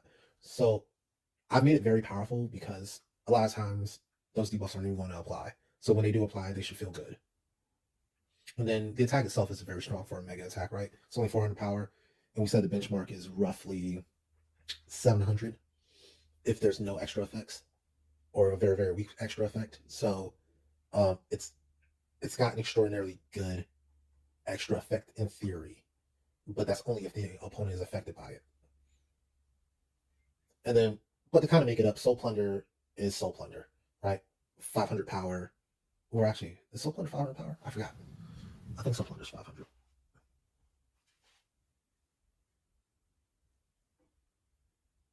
Oh, it's only 350. All right. We need to boost Soul Plunder up. We need to pump those numbers up. Soul Plunder should be 500 power. That's going to be a change that we need to implement. Soul Plunder needs to be 500 power. Because Energy Drain is 500 power. Persiamon F. Um, yeah. I don't know why it gets Heaven Hit in Counter Strike. So Heaven Hit's actually kind of good. I'll say that. I do use Heaven Hit. But we're going to replace it with Molt Cyclone. Um, Even though it's not a lightning move, I've put a lightning move onto Gallantmon, so I don't want to put more lightning out there, if that makes sense. So instead of adding more lightning, I'm going to add wind because not enough things get wind. So we're going to get Molt Cyclone instead. And then we're going to give it Positron Cannon, which is a lightning move anyway. Um, and a very powerful lightning move at that. And I think it might be the strongest lightning move in the game. Yeah, it's the strongest lightning move in the game, unless I'm forgetting something. Malamios Melting Blood is weaker than Crimson Cloud, so all I'm going to do is add a defense break value of 96 to it. And again, that's only going to apply against Digimon that I can apply against. Mega Cargomon's Mechanical Bash and now its Earthling Mon is weaker than its regular attacks. So again, we're running into that issue of these attacks, that these techniques that you get, as you go through the game, they're going to be weaker than your actual attacks, just your straight up regular attacks. And Giant Missile is a weak signature move for a stronger Mega, aka Giga. So what we're going to do is we're going to add Moving Cannon to Earthling Mon, replacing Mechanical Bash, so it's going to come very early on. We're going to add Brain Freeze to it, replacing Magical Cannon, and adjust its paralyzed rate and value to 127 each. So now it's got Brain Freeze. It can do some paralysis shenanigans. Molt Cyclone is going to get added at level 35. That's to represent the fact that it did come from Seraphimon, so now it has Molt Cyclone. And it's going to load at level 90. I add Mega Strength to it, replacing Mega Break, because as I learned against the World Champion, Mega Break is absolutely useless. And then I'd adjust its signature attack, which is likely Shirai Kotenkin, to have 550 power, 72 Ice Element, and X2 multi-hit. Remember, this is a Giga, and Gigas get to hit harder than Megas do. So we're going to give that 1100 power almost effectively 1200 power because of the ice element. So you're going to start seeing some really, really ridiculously powerful signature attacks, by the way. I'm not playing on these Gigas. All right, Phoenixmon, which is now Rosemon Burst mode, has a really bad moveset for late game. So I'd add Titanic Wave to Rosemon Burst mode, replacing Erase Magic, which is where it's at on Phoenixmon. So now it gets Titanic Wave on Rosemon Burst mode. It's going to be a stronger, probably 500 power water spell, magical. I'd add Energy Drain to it, which is a neutral 500 power move that lets you heal, replacing Auto Recover. I'd add Water Field to it at level 50, lowering at 90, so we're just adding it straight up, we're not replacing anything. And then I'd add Thorn Whipping to it, replacing Crimson Flame, because we're changing Phoenixmon's moveset here, not Rosemon's. And then I'd adjust its power to 250 power times 4 multi-hit, so up to 1,000 damage. And then it's retained its current poison rate value, so it's still going to be able to do that nasty poison damage that it currently does. It's a bit, not a bit, it's a tad quite a bit weaker than Mega Gargomon, but it's got more Digimon that it's more effective against because of its water element. It owns its own water field instead of having to get it from Mega Gargo or Mega Rumon. Energy Drain is probably the best neutral spell in the game. Not called Soul Plunder after I buff it up to 500. And then Thorn Whipping, yeah, Thorn Whipping is really, really good. All right. Onimon's moveset has no ice magic spells to represent the Guru Cannon or fire physical skills to represent the Gray Sword, and T Sword Transcendent Sword is underpowered. So I'd add Glacial Spear, Flame Lance, and Cositis to Omnimon, replacing Flame Breath, Flame Spear, and Giga Fire respectively. And then I'd increase Transcendent Sword's power to 1200. Like I said, I'm not playing about these Gigas. We're hitting hard. I'm not a fan of all the signature moves that I've had to use in this game that have been utterly underwhelming, like ridiculously weak. So we're trying to fix that here. We're trying to make them all, because remember the benchmark is 720 off of Impact Rush, right? 720 damage guaranteed coming off of Impact Rush. Our signature moves for the Gigas should be hitting quite a bit harder than that, because I think Impact Rush only even costs like 48 mana to use, while these are all costing like 200 something mana to use. So yeah, they should be fairly powerful. Like I hate when I used Omega Sword against Digimon in on boss battle teams, like against the against the Amaterasu gym leaders, and they were just eating it. They would take like maybe 10% damage from it. And it was like, yo, that is the strongest move of the strongest Digimon, theoretically. It's not the actual strongest move, but it should be the strongest move of the strongest Digimon. It's doing 10% to a Master Tyrannomon or what have you. Like, that is not acceptable. That's unsat. So that needs to be corrected, and we're going to increase their power dramatically to correct it. And speaking of Pyrojamon Paladin mode, its moveset is weird and superfluous, and Omega Blade is underpowered extraordinarily so. I'd add Backstorm to it, replacing Auto Recover. Auto Recover actually showed itself to be fairly useful during the World Champion fight. I actually gained a healthy amount of respect for it. I think I might resend that. I don't think I'm getting rid of Auto Recover here. It's actually pretty useful, especially because Backstorm's already on Pyrojamon Dragon mode. Yeah. I think that's jumping the gun there. We're going to get rid of backs. Yeah, I don't want to. I want to add moves that are already on Imperialmon Fighter mode or on Imperialmon Dragon mode, which is why I'm not adding Positron Cannon or Positron Laser onto Imperialmon Paladin mode either. Like, because you can just get it from Fighter mode. So I'd add Gonbot Barm, just replacing Final Heal there, and the rest of this moveset is okay. I'd actually change the way I say it. I changed the problem statement here. Uh, I'll say it's not just weird and superfluous. The main problem is that it's too heal focused.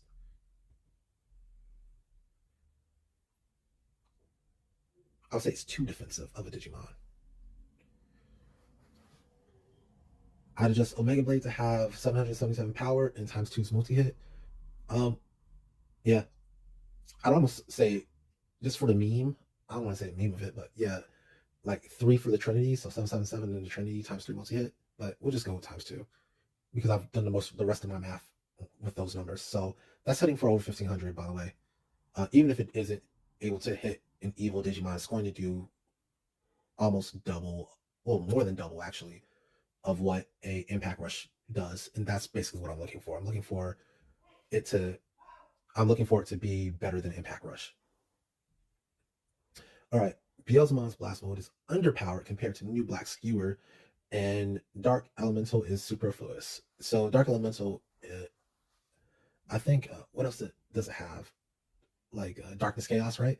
Yeah. So it learns Darkness Chaos right after learning Dark Elemental. Doesn't make any sense. So we just add Impact Rush to it to represent the fact that it does have guns. So why isn't it just like popping them off at you like it does in the opening flash video for the game, right? The opening not trailer, but the opening video of the game. I forgot what you would call it. The opening video of the game, right? Um, so we add Impact Rush to Beelzemon, and then we adjust Blast Mode to 400 power, and then we add 72 fire element to that, and that's basically going to be good enough to basically make the strongest Digimon in the game a little bit stronger. Because if you guys didn't know, Beelzemon is the strongest the actual strongest Digimon in the game. Snap Purgemon Paladin mode is mimetically the most powerful, right? It should be the most powerful, but Beelzemon has better stats.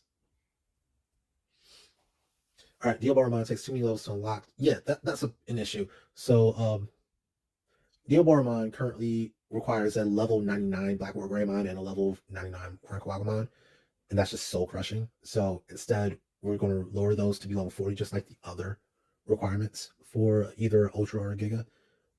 It's level 40. And yeah, we're just going to move forward from there. And then we'll adjust Cable Crusher's power to just 999. And it's still going to be underpowered compared to like the 1500 that Imperial Paladin Mode is hitting for, or you look at some of the other numbers things are hitting for. But it's also got like a 72 Dark Element, which is a very, very high crit rate. So it's going to crit. So effectively, it's going to have a very, very. It's not just going to be 999. It's going to be like 1800 something when it does crit, or 1900 something when it does crit, or maybe higher if you use the ×3 crit. So that's just something to be aware of. You always have to take in the crit rate when you think about these things. And then lastly, the one DNA evolution I do mention here is Ancient Greymon. Its DNA attack would need a buff to remain the overall strongest attack in the game. I'd adjust it to 1200 power, retain its other effects. So if you don't know, it currently has a fire element value of 127, and I'm not sure if that's a guaranteed crit, but it's a very, very high crit rate. So at that 1200 power, we're looking at crits for 2400, 3600-ish, right? So that's why I'm just leaving it as is. Like we're adjusting the power upwards, and then we're just not doing anything else. Like it doesn't need to beat Imperial Paladin mode straight up to be the strongest attack. It's just that every other attack is going to greatly outstrip it.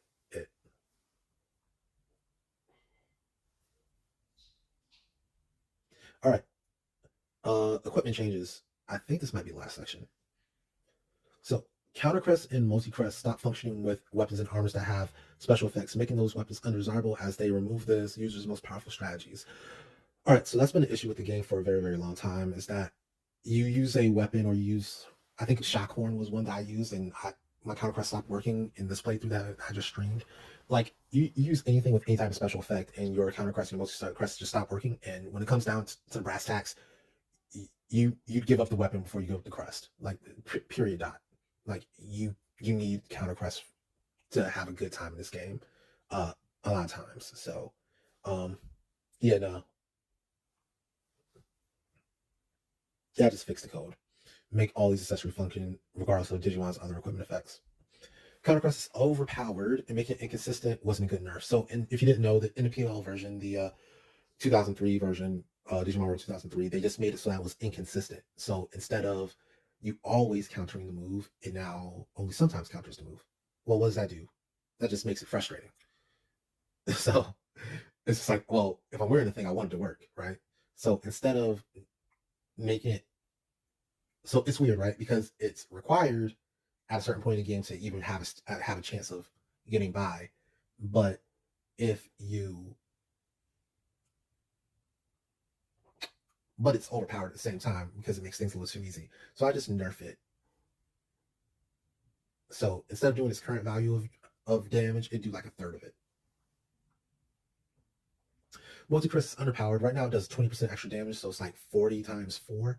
40% of your normal damage times 3 attacks, excuse me. I just increased that to 50% of your normal damage times 3 attacks. So now it's doing an extra 50% damage if all 3 of your attacks land. Proxy is underpowered. I just increased them to, instead of being 10%, 20%, now they'd be 25% and 50%. Ditto for the MP proxies. So HP proxies and MP proxies would do the same thing. Um, Training book and power brace. So this is my fix to training a bit. Um, Instead of making it not random, um, I'd use the items that already exist because they don't seem to have any obvious effect to actually do something. So now, training book will give you guaranteed success for the first 2 rolls during training and removal of any negative stat changes. While power brace, on the other hand, would give you guaranteed success for all rolls, so you just never fail anything, and then it reverse any negative stat changes. So if you were going to, let's say, get a negative stat change on spirit during a haunting training for darkness, you'd instead get a positive stat change. So instead of losing randomly 6 spirit, you'd gain 6 spirit. And then I changed training book from dropping from defeated Brown Newmon to dropping from Baronmon. So now you can get a training book a lot earlier. That's the whole point, just to get a lot earlier in the game, because right now training book and power brace are kind of basically on top of each other, and then training book's way out of the way anyway. Like unless you're going for Black Seraphimon, you're not going to get it at all because there's no reason to go to the Amaterasu Jungle Shrine in the first place. Um, I mean, unless you're looking for a specific arm in Digimon, but that's a whole different thing. But yeah, um, training book I want to come earlier in the game so that you can utilize it earlier in the game for its effect, which is kind of just giving you a much more consistent training. And then power brace would be like the overpowered, stupidly strong version of that, and then that can come much later in the game towards the end when you're just like, okay, I don't care about this RNG anymore. I just want to get stronger, max out my stats. I got you. Here you go. You'll never fail anything, and all your negative stats are going to be positive now. Um,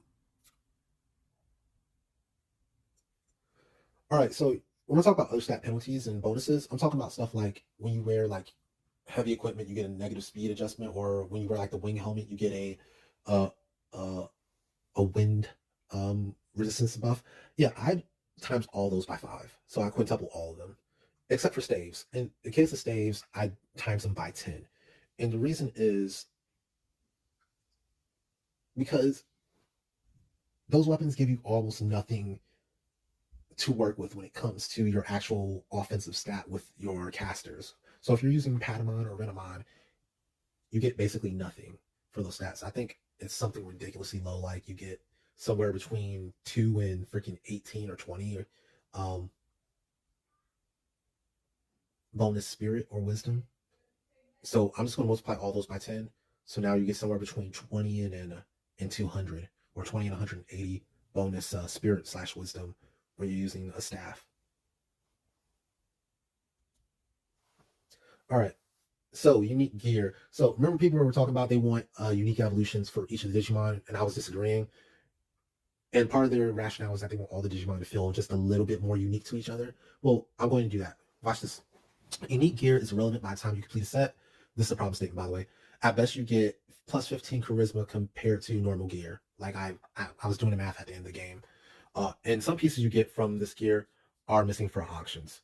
So my first solution statement is going to be to get rid of all the shields, because that's kind of annoying to have all those shields. So we're just going to get rid of them because they're annoying. Like, screw the shields. Clarifying, not talking about Dramon Guard. I'm talking because Vmon does get an offensive shield as well as a defensive shield. The offensive shield is called Dramon Guard. The defensive shield is called Dramon Shield. We are getting rid of Dramon Shield, but not Guard. Guard is going to stay. I slot items missing from auctions into the new shield vacancies because I think the first like 4 or 5 auctions are all shields anyway. So we'd slot items that are currently missing into those slots. Um, I replace all set wear bonuses with 300 charisma, as charisma is the only stat you need, but you have to struggle to get by in game. So basically, instead of getting like plus 10 to all your stats when you get the full Ronin set, or was it plus 5? I forgot what it was. But instead of getting that stupid bonus, you'd get plus 300 charisma on Kodamon. And that's your bonus for having all those items equipped, the the helmet, the armor, and the blade. So you're only going to have to equip 3 items instead of 4 now, by the way. So instead of having to equip 3 items or 4 items, you only have to equip 3. Um, so I replace all set word bonuses with plus 300 charisma. Charisma is the only stat you need, but have to struggle getting by in game. So here we go. For Kotamon, its helmet will now make it immune to critical hits. Its armor will now make it immune to ambushes, and then its blade will always allow it to always move first and twice, regardless of its speed. So now it's basically a very, very focused, tempered samurai warrior. It's like the perfect, consistent bounce pack leader, right? Like you always know what you're going to get when you're going to play it. You're not going to get critted. You're not going to have bad luck. You're not going to get ambushed, and you're always going to be able to move first and twice. Now, speed is still going to be important because you still need to hit your opponent, and you are using a physical attacker if you're using Kotamon for the most part. So you don't get to just ignore speed, but you get some Digimon like Paimon where even if you have max speed, like you have 999 speed, it's still going to move every other turn against you. Yeah, having Ronin Blade would be nice. And then if you're two-shotting things, it's really nice too because now in the current game, even if you have 999 speed, and you should be moving twice, you only move once against the opponent, and then they get to move, and then you get to move twice. Whereas with this setup, you would just start straight up move twice, and then the opponent never gets to attack you. So that's really, really nifty. All right, Renamon, replace Yin Yang Wand. So we're replacing. What did I say? Replace Yin Yang Wand.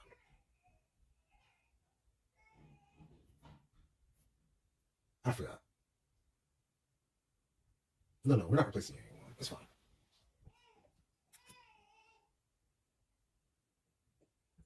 It's staying.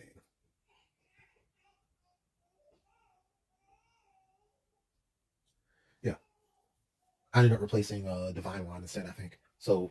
No need to change anything. All right, the hat makes it so that your first technique used costs 0 MP. The suit makes it so that enemies attempting to flee are put to sleep. That's really, really useful against Cardmon and what else likes to flee?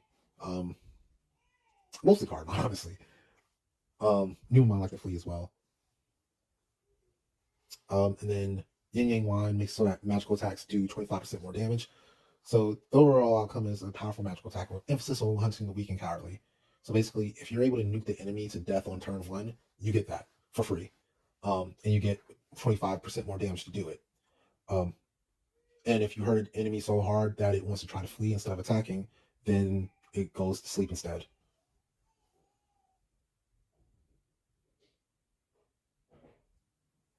All right. Sniper goggles from Monmon automatically grants Mega Boost when an enemy evades your attack. So if you're fighting, let's say the Boltmon at the end of the game, and it's just like constantly dodging you, you now every time it dodges you, you now get more speed until you're hitting it for sure. Sniper suit critical hits deal 50% more damage. That synergizes very well with pinpoint shot and big shot, and I guess Captain Cannon if you're still using that for some reason. Sniper Cannon. Buster attacks deal an additional 200% bonus damage to Digimon they're super effective against. Again, just making them even better. And at that point, you're basically trying to one-shot everything, and that's what the overall outcome of this Digimon is if you're using Mon, you're trying to one-shot everything, as befitting the leader of the powerful pact. Kumon. Wild helmet loaded techniques cost 50% less MP because Kumon's stone techniques tend to be fairly, fairly cheap. Like if you're looking at the line for Marsmon, it's actually pretty cheap, but other people's techniques are very, very expensive. So it would help it significantly to cost less MP. And then on top of that, it stacks with MP Mega Proxy, which can make those techniques free in total. So you can have 50% from MP Mega Proxy, 50% from Wild Helmet, and that would just straight up equal 0. Wild Armor, take a maximum of 1,000 damage from physical attacks, including critical hits and multi-hit attacks. Yeah, that's also pretty strong in terms of tankiness. So that allows you to get away with a lot at in-game when things are very, very hard-hitting and very, very tanky. But what really helps is the Wild Glove, which gives you the 50% chance to recover health equal to 50% of the damage dealt, which if you're able to deal halfway decent damage, you could kind of almost basically make it so that you're immortal in a way, as long as it's only physical attacks hitting you. And the overall outcome is a tank able to win any slugfest, as long as the opponent is only using physical attacks. Now, Remember that one person on GameFAQs who said you only need defense and speed and attack? Well, if you don't have wisdom, you're going to get smoked against the new bosses that I've set up at the end of the game. So yeah, you'll win any slugfest when it's just straight up hands and feet being thrown. But if there's magic getting thrown, it's not quite the same. Um, I don't think this. I don't know what Maniac Packs really stands for. I feel like it says that they're supposed to be all over the place, but really they're not. You have three specialists that are all really good at what they do. Um, so I wouldn't really call it a Maniac Pack. It's just kind of a yeah. I don't think it's a Maniac Pack. I think it's just a very smart pack. You have a tank, a healer, and then a thief. And then your tank is kind of your DPS, but yes, it's still a very, very solid pack. Speaking of our healer, Patamon, Divine Crown, KO an opponent recovers up to 10% MP. I couldn't think of anything more original than that. So it's just like, yeah, you get 10% MP when you get a KO. Just to keep you, just to give Patamon more staying power when it comes to being out and about. I also want this item to come kind of early in the game so that it can grind earlier because one of my annoyances to Patamon is not being able to grind consistently, I would say. That and Yin Yang Hat. I would want both Yin Yang Hat and Divine Crown to come fairly early so that they can both do good work.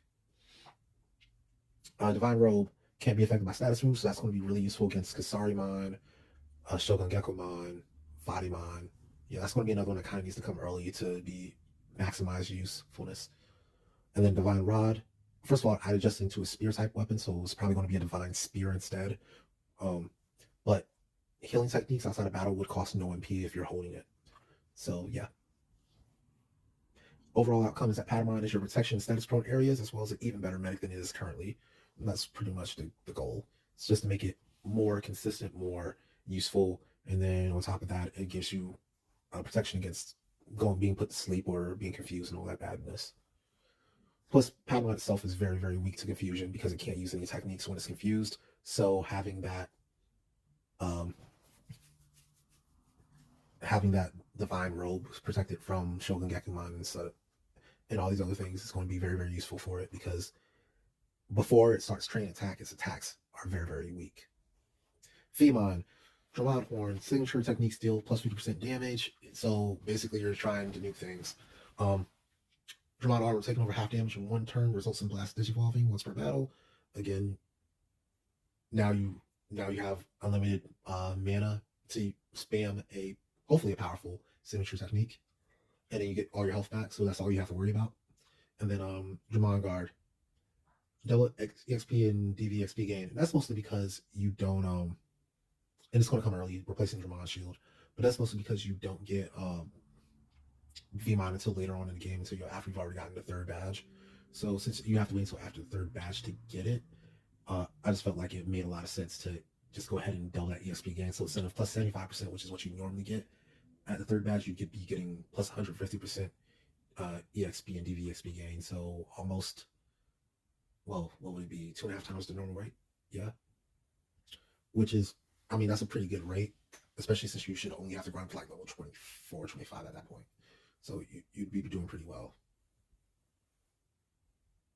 The overall outcome is Vmon has a burst damage specialist that benefits more from having powerful signature moves than just synergizing load moves. So normally, it kind of just plays to like your Timmy. Like if you heard of Timmy in Magic Gathering, like I'm just going to use Earthquake and beat all of you guys up. Like yeah, you just go for your best move. Never mind all this. Oh yeah, if I go to Rosemont, I get Waterfield and blah. No, no, no, no. I'm just gonna bomb on you. I'm just gonna hit you with my best moves. And then if my best move is very good against you, I have another Digimon with another good move that hopefully is very good against you. Like that's the goal with Vmon. Agumon, Brave Helmet. We adjusted into a horn type weapon, so probably Brave Horn. Um, if KO'd while wearing the Brave Horn, you'd have a 10% chance each turn to self revive. So basically, you might get your saving breath. I should say with 1 HP, because that's important as well. It's not like you're coming back with full health. That would be like a 1% chance if I put that in there.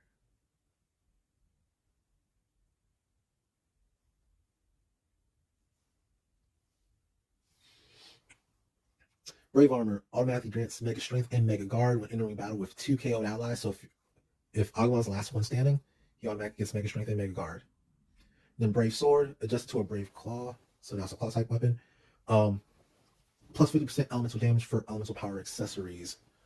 And then the overall outcome is Agumon's cosplaying as an anime hero who's saving the day. So basically, if you're going up against a really tough boss, two of your Digimon get knocked out, Agumon can come out, get its Mega Strength, Mega Guard. First of all, Agumon can lead out, get knocked out, and then come back itself. And then once it comes out and it notices that its Nakama has been knocked out, it'll just go ahead and get boosted and try to finish the battle itself. So yeah, it's very, very. I have the power of anime on my side type of Digimon, which it should be heroic. Like it should be heroic Digimon. It's Agumon. All right, Gilmon. So Hazard Helmet. Thief techniques cost no MP to use. I've been on the fence about making this also, well, not just no MP, but give thief techniques the ability to steal health. So right now they have the ability to steal. Well, Snapping Claw specifically has the ability to steal MP, but I was thinking about giving it the ability to steal health as well when you wear a Hazard Helmet. But yeah, I think no MP use is good enough too because now you can use Snapping Claw, specifically Snapping Claw, to in order to steal up to 20% of your opponent's MP every turn at no cost to your own MP, so you can get quite a bit of MP longevity with that. It's not as consistent as, let's say, um, I think Kumon got no, not Kumon's. Kumon's is mitigation. It's not as consistent as Renamon's or especially Patmon's because Patmon's is straight up, hey, I get 10% every time I get a kill. But it is quite strong. Um, Hazard armor, buff techniques last twice as long. That's also extraordinarily strong in a boss battle. Um, and even if it's you don't use it during a boss battle, it's also extraordinarily strong early game. If you have an early game, I think I would want an early game. At least by the time, yeah, because yeah, it was just really strong. It's really strong um, ability that gives you a lot more staying power, especially if you're using Mega Boost, Mega Strength, all that stuff. Yeah, it's really strong.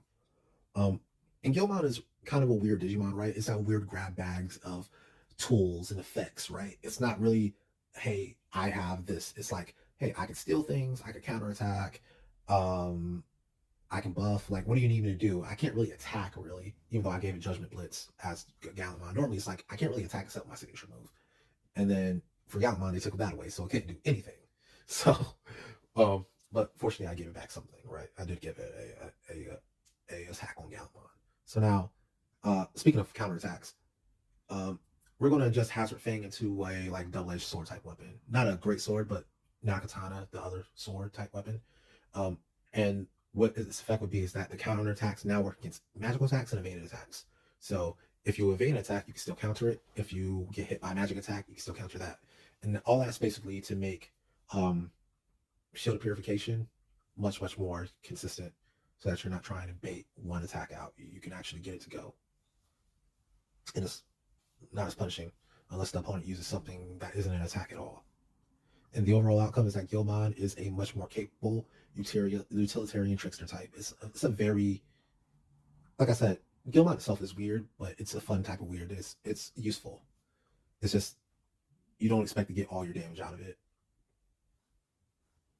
All right. So now that we're over specific partners and how we've made them all very different, let's talk about upgradable weapons. So the problem statement for them is that they take so many partner levels and such high component costs to get that they're easy to forget, right?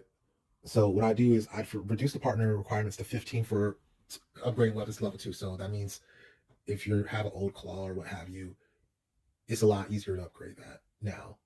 And we're just going to swap those locations for those Digimon from Amaterasu server to Asuka server, but they're still going to be in the same locations. So if you're looking for Kabukimon or whatever it was, it's still going to be an Ether Jungle in the hidden little area in Ether Jungle, but it's going to be on the Asuka side instead of the Amaterasu server. I changed the level 2 components needed and stats as follows. So what you'll notice is that all of these are items that are dropped by Digimon. You cannot buy them. They are dropped by Digimon. So you have to get kind of lucky to get these. Ghost Fang you get in Jungle Grave. Magician Rod you get in the desert. Postcard. I forgot where you get Postcard. I think you get in Dumbo Factory along with Machine Gun. And then Naginata is out in Bullet Valley or North Valley and West. But basically, you have to go farm these items. You can't just buy them. And then you'll see here I already have the times 10 effect on Twinkle here. So instead of bonus 9 spirits, bonus 90.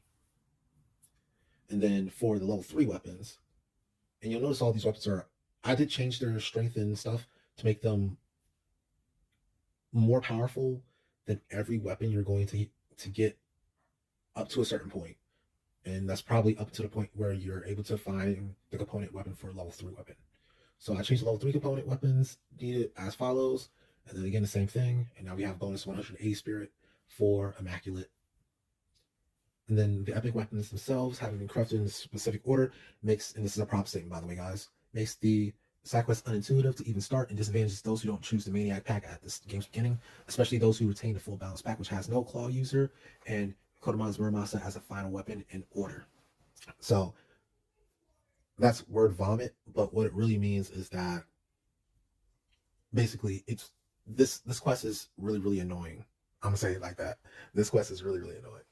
So what I do is I adjust both cooldown weapons, metal, and my NPCs to set the upgrading of the component parts. I'm not going to name them all, but the component parts for epic weapons, regardless of the order that you bring them in, as long as the relevant partner is at level 45. I have the NPCs at Asuka City's El Dorado give locations as to where armored Digimon you can currently craft with are located, as well as the DR, as well as DR drive agent targets. So they can give you just little hints.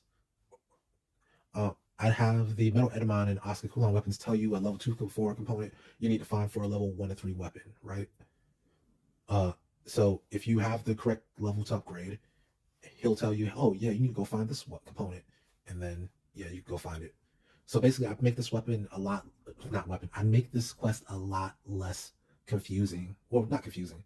I give you the information that you need to actually get it done. It wouldn't come quickly because you're going through all to talk to all these NPCs in Central Sector and yada yada. And you have to go find the armored Digimon. But at least the information is going to be in the game. That's the most important part. The information you need to accomplish this will be in the game to accomplish it. And then lastly, I'd have the Metal Edamon and Amaterasu cooldown weapons sell all the weapons that are drop only. So the 5 that I spoke about before, as well as the chainsaw and drill horn, those would all be sold by Metal Edamon and Amaterasu. All right, another problem statement. Epic weapons barely impact your stats for the work you invest. By the time you actually unlock all the epic weapons, you're probably already at 999 in your offensive stats.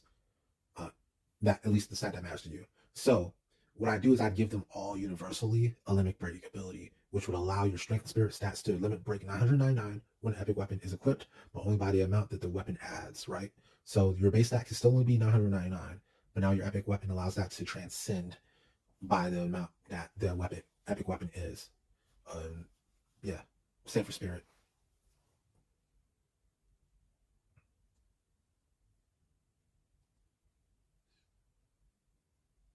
Honestly, I should say strength, spirit, and wisdom because if you're using divine spear, yeah, let's say strength, spirit, and wisdom.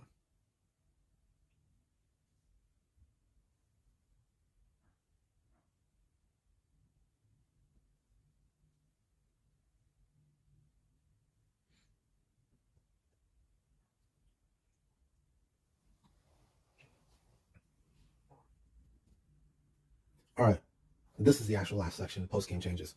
So post game level requirements for unlocking new partners' epic weapons are excessive and unfun. Now, you remember me complaining about the unlock requirements for pre-post game and how bad those were. This is even worse. Like, if you haven't seen the post game requirements, they are terrible. They are the worst in the world. Like, I don't understand why they would have done this. Like, it's like you need to grind all 8 partners up to level 45 one at a time, and then you're able to go finally start hunting down the epic weapons. Yeah, it's garbage. Yeah, instead of just having to get 5 partners, you don't have to get 8. Yeah, it's absolute garbage. So I straight up remove that requirement. Instead of trying to make it harder in post game, I'd make it significantly easier. Remove the level requirement of current partners to unlock new partners. I remove all of the requirements in post game for finding armor, Digimon, and upgrading to level 2, 3, and epic. So basically, I don't care if you have a level 1 Mon. You can go ahead and get Judgment, bro. Yeah, like we're not doing all that. Oh, Was it Judgment Punishment? What was it? What was the last weapons called? No, it's not Judgment. It's Justice, Judgment, Punishment. Punishment's the last one. Yeah, yeah. I don't care if you have level one on mine. You can go get Punishment. Um,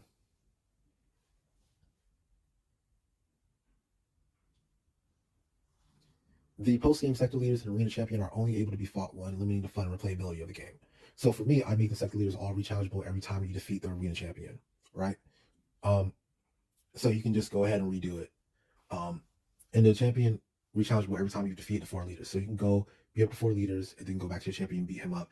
And just to, if you want to swap up your team every time you do it, like just run through it like it's the Elite Four and champion, like whatever, bro. Like, because what I don't like is that when you do it now in the game, right? Now when you do it, it's like there's nothing else to do left in the game. There's literally nothing else to do. There's nobody else to fight, like except for random trainers. You cannot go back and fight the gym leaders. You can't go back and fight Kurt. You're just stuck. So I don't like that, and I fix it. So let you re-challenge them because they're honestly they were a real challenge, and I'm actually kind of sad that they kind of only let you beat them once. Arena Champion's team to its final Digimon, which is also the final enemy of the game. That was really, really sad that the final enemy of the game, because the Arena Champion is basically three bosses in a row. Because you have one boss, they all function as their own thing. You have to solve the puzzle of Gatomon, you have to solve the puzzle of Bulbon, and then you all of a sudden get Armageddon at the end, and Armageddon is actually garbage compared to the other two. Like he has no puzzle, he's kind of tanky and kind of hits hard, but at the same time, it's like he has an obvious weakness. You just burn him to death, and hey, you win. It's like, yeah, no, that's a huge letdown after all the work you put in, right? It's a massive letdown. It's a what's the word? It's anticlimactic. That's the word I'm looking for. It's super anticlimactic to end with Armageddon there.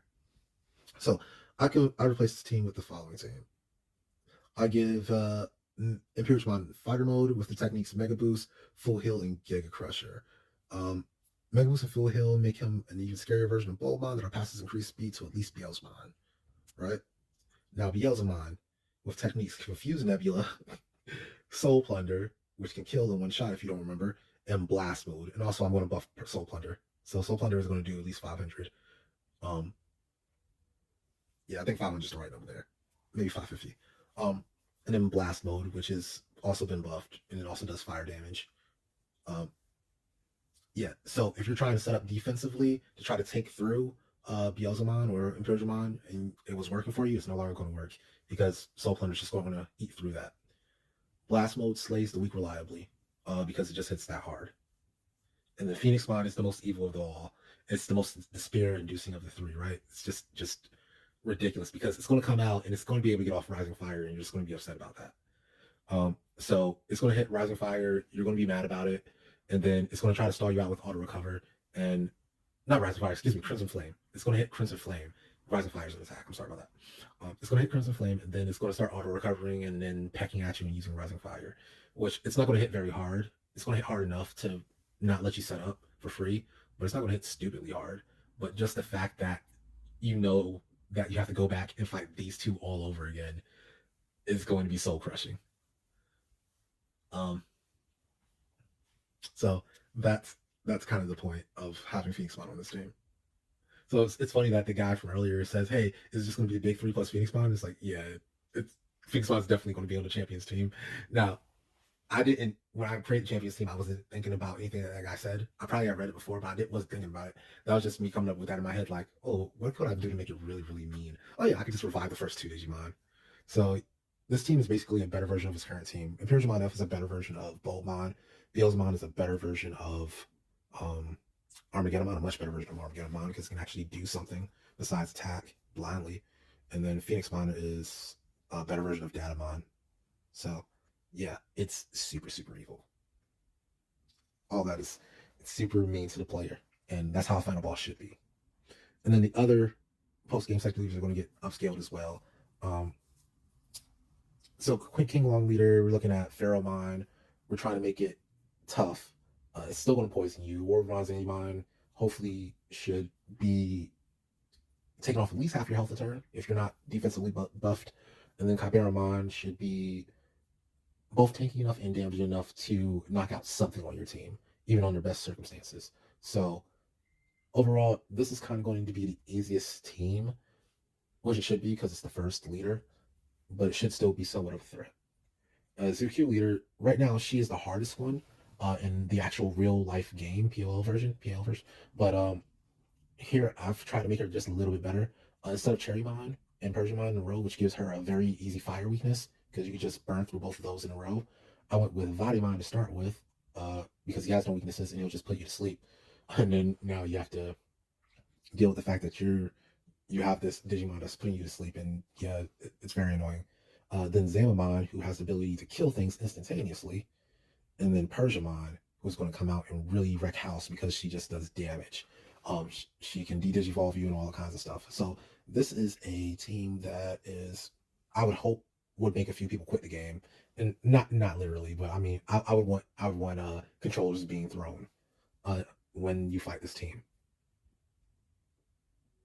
All right, by who leader, I'd move him to the throne in Tyrano Valley, and then give him a different team here. So Hyadramon is going to stay on this team. It's the only thing that's going to stay on this team, because it has an instant KO move, so you can start trying to kill things early. Armageddon, I'm not sure about. I think I want to replace it with yeah, I want Armageddon here. I don't know where to put Armageddon. I don't know if I want to keep Armageddon anywhere, honestly. Um, I think this should be Red Cherrymon, or yeah, Red Cherrymon. There we go. It needs to be scaled high. Yeah.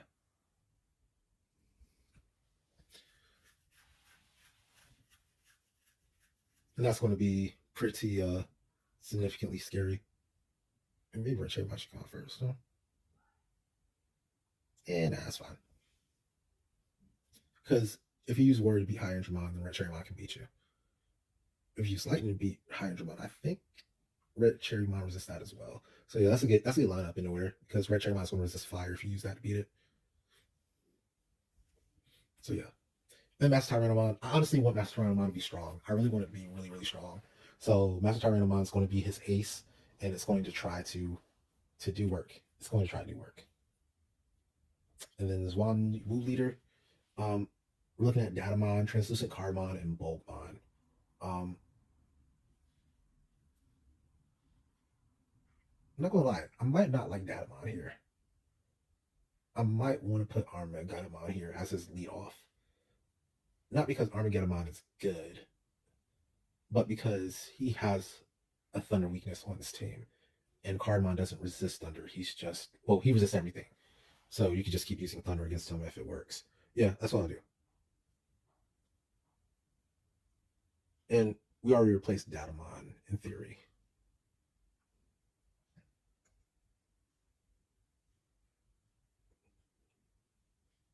So Transitional Cardmon should go first because it gets to lower your stats. And then Armageddon can try to kill you from there with just pure power.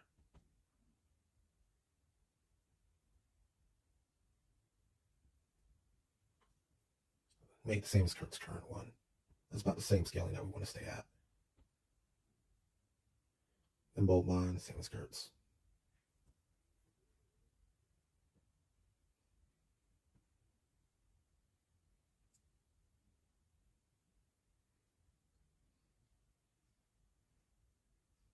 And so instead of spreading the thunder weakness, we're just mitigating the thunder weakness.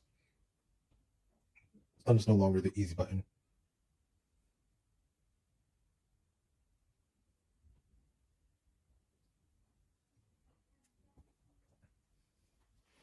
Um, is there anything else? Let's go backwards a little bit. World Manzemon versus Datamon.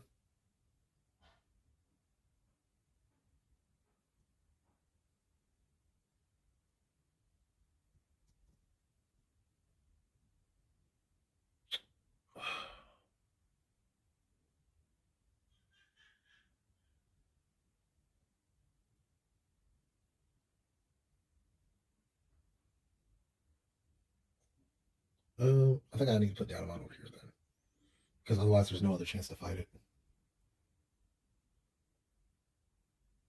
Yeah. So even though okay, so I'll just so Zuki leader's team is not going to start with Red Datamon. It'll start with Datamon, which is actually insanely evil now that I think about it.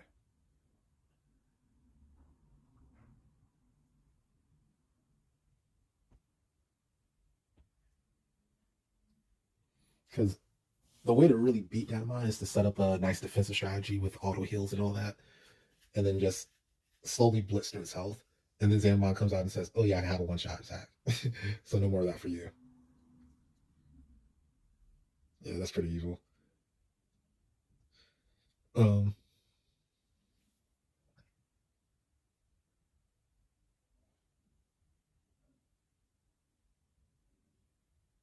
these teams are almost the same in a way.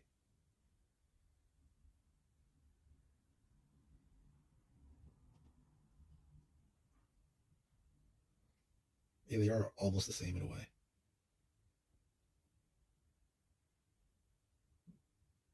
But Red Cherrymon's more threatening than Datamon, I think, because it just keeps attacking.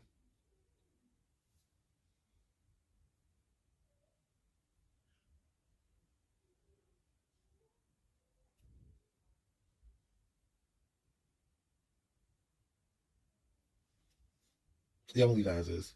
Yeah. Okay, so Hydramon, Red Cherrymon, Master Renamon. Sorry about the confusion a little bit there, but I just want to make sure everything made sense. Going into Datamon with your electric attack doesn't mean anything in Zamamon.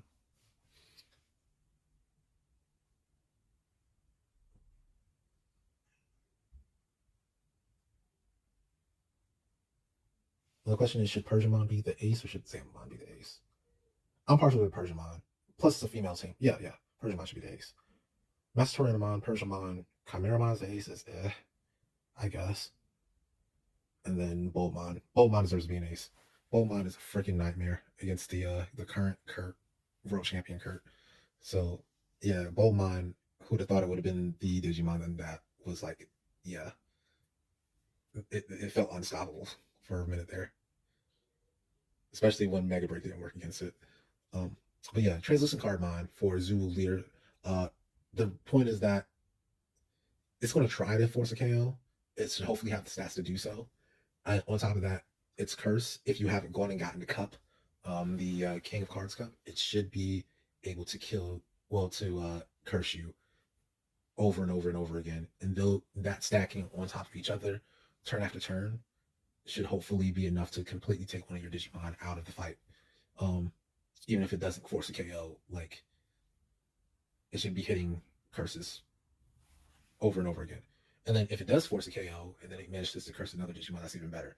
But the whole point is it's leading off to try to cripple your team. And that's pretty much the case in every case is Pheromon's trying to lead off to cripple you, Datamon's trying to lead off to wear you out. Um, Hydromon's trying to just kill things very, very quickly. And then Cardmon is trying to do something that you can't even come back from with a Revive This, which is just straight up nerf your stats. So it's getting even more and more aggressive as it goes along. Then Armageddon it's going to try to do a lot of damage against your Nerf Digimon, and then Boltmon is going to try to do it, get it set up. So I think that's a perfect team for Xuanwu leader. Um, but yeah, those are the changes that I would make in totality. I know this has been like a 3 hour video at this point.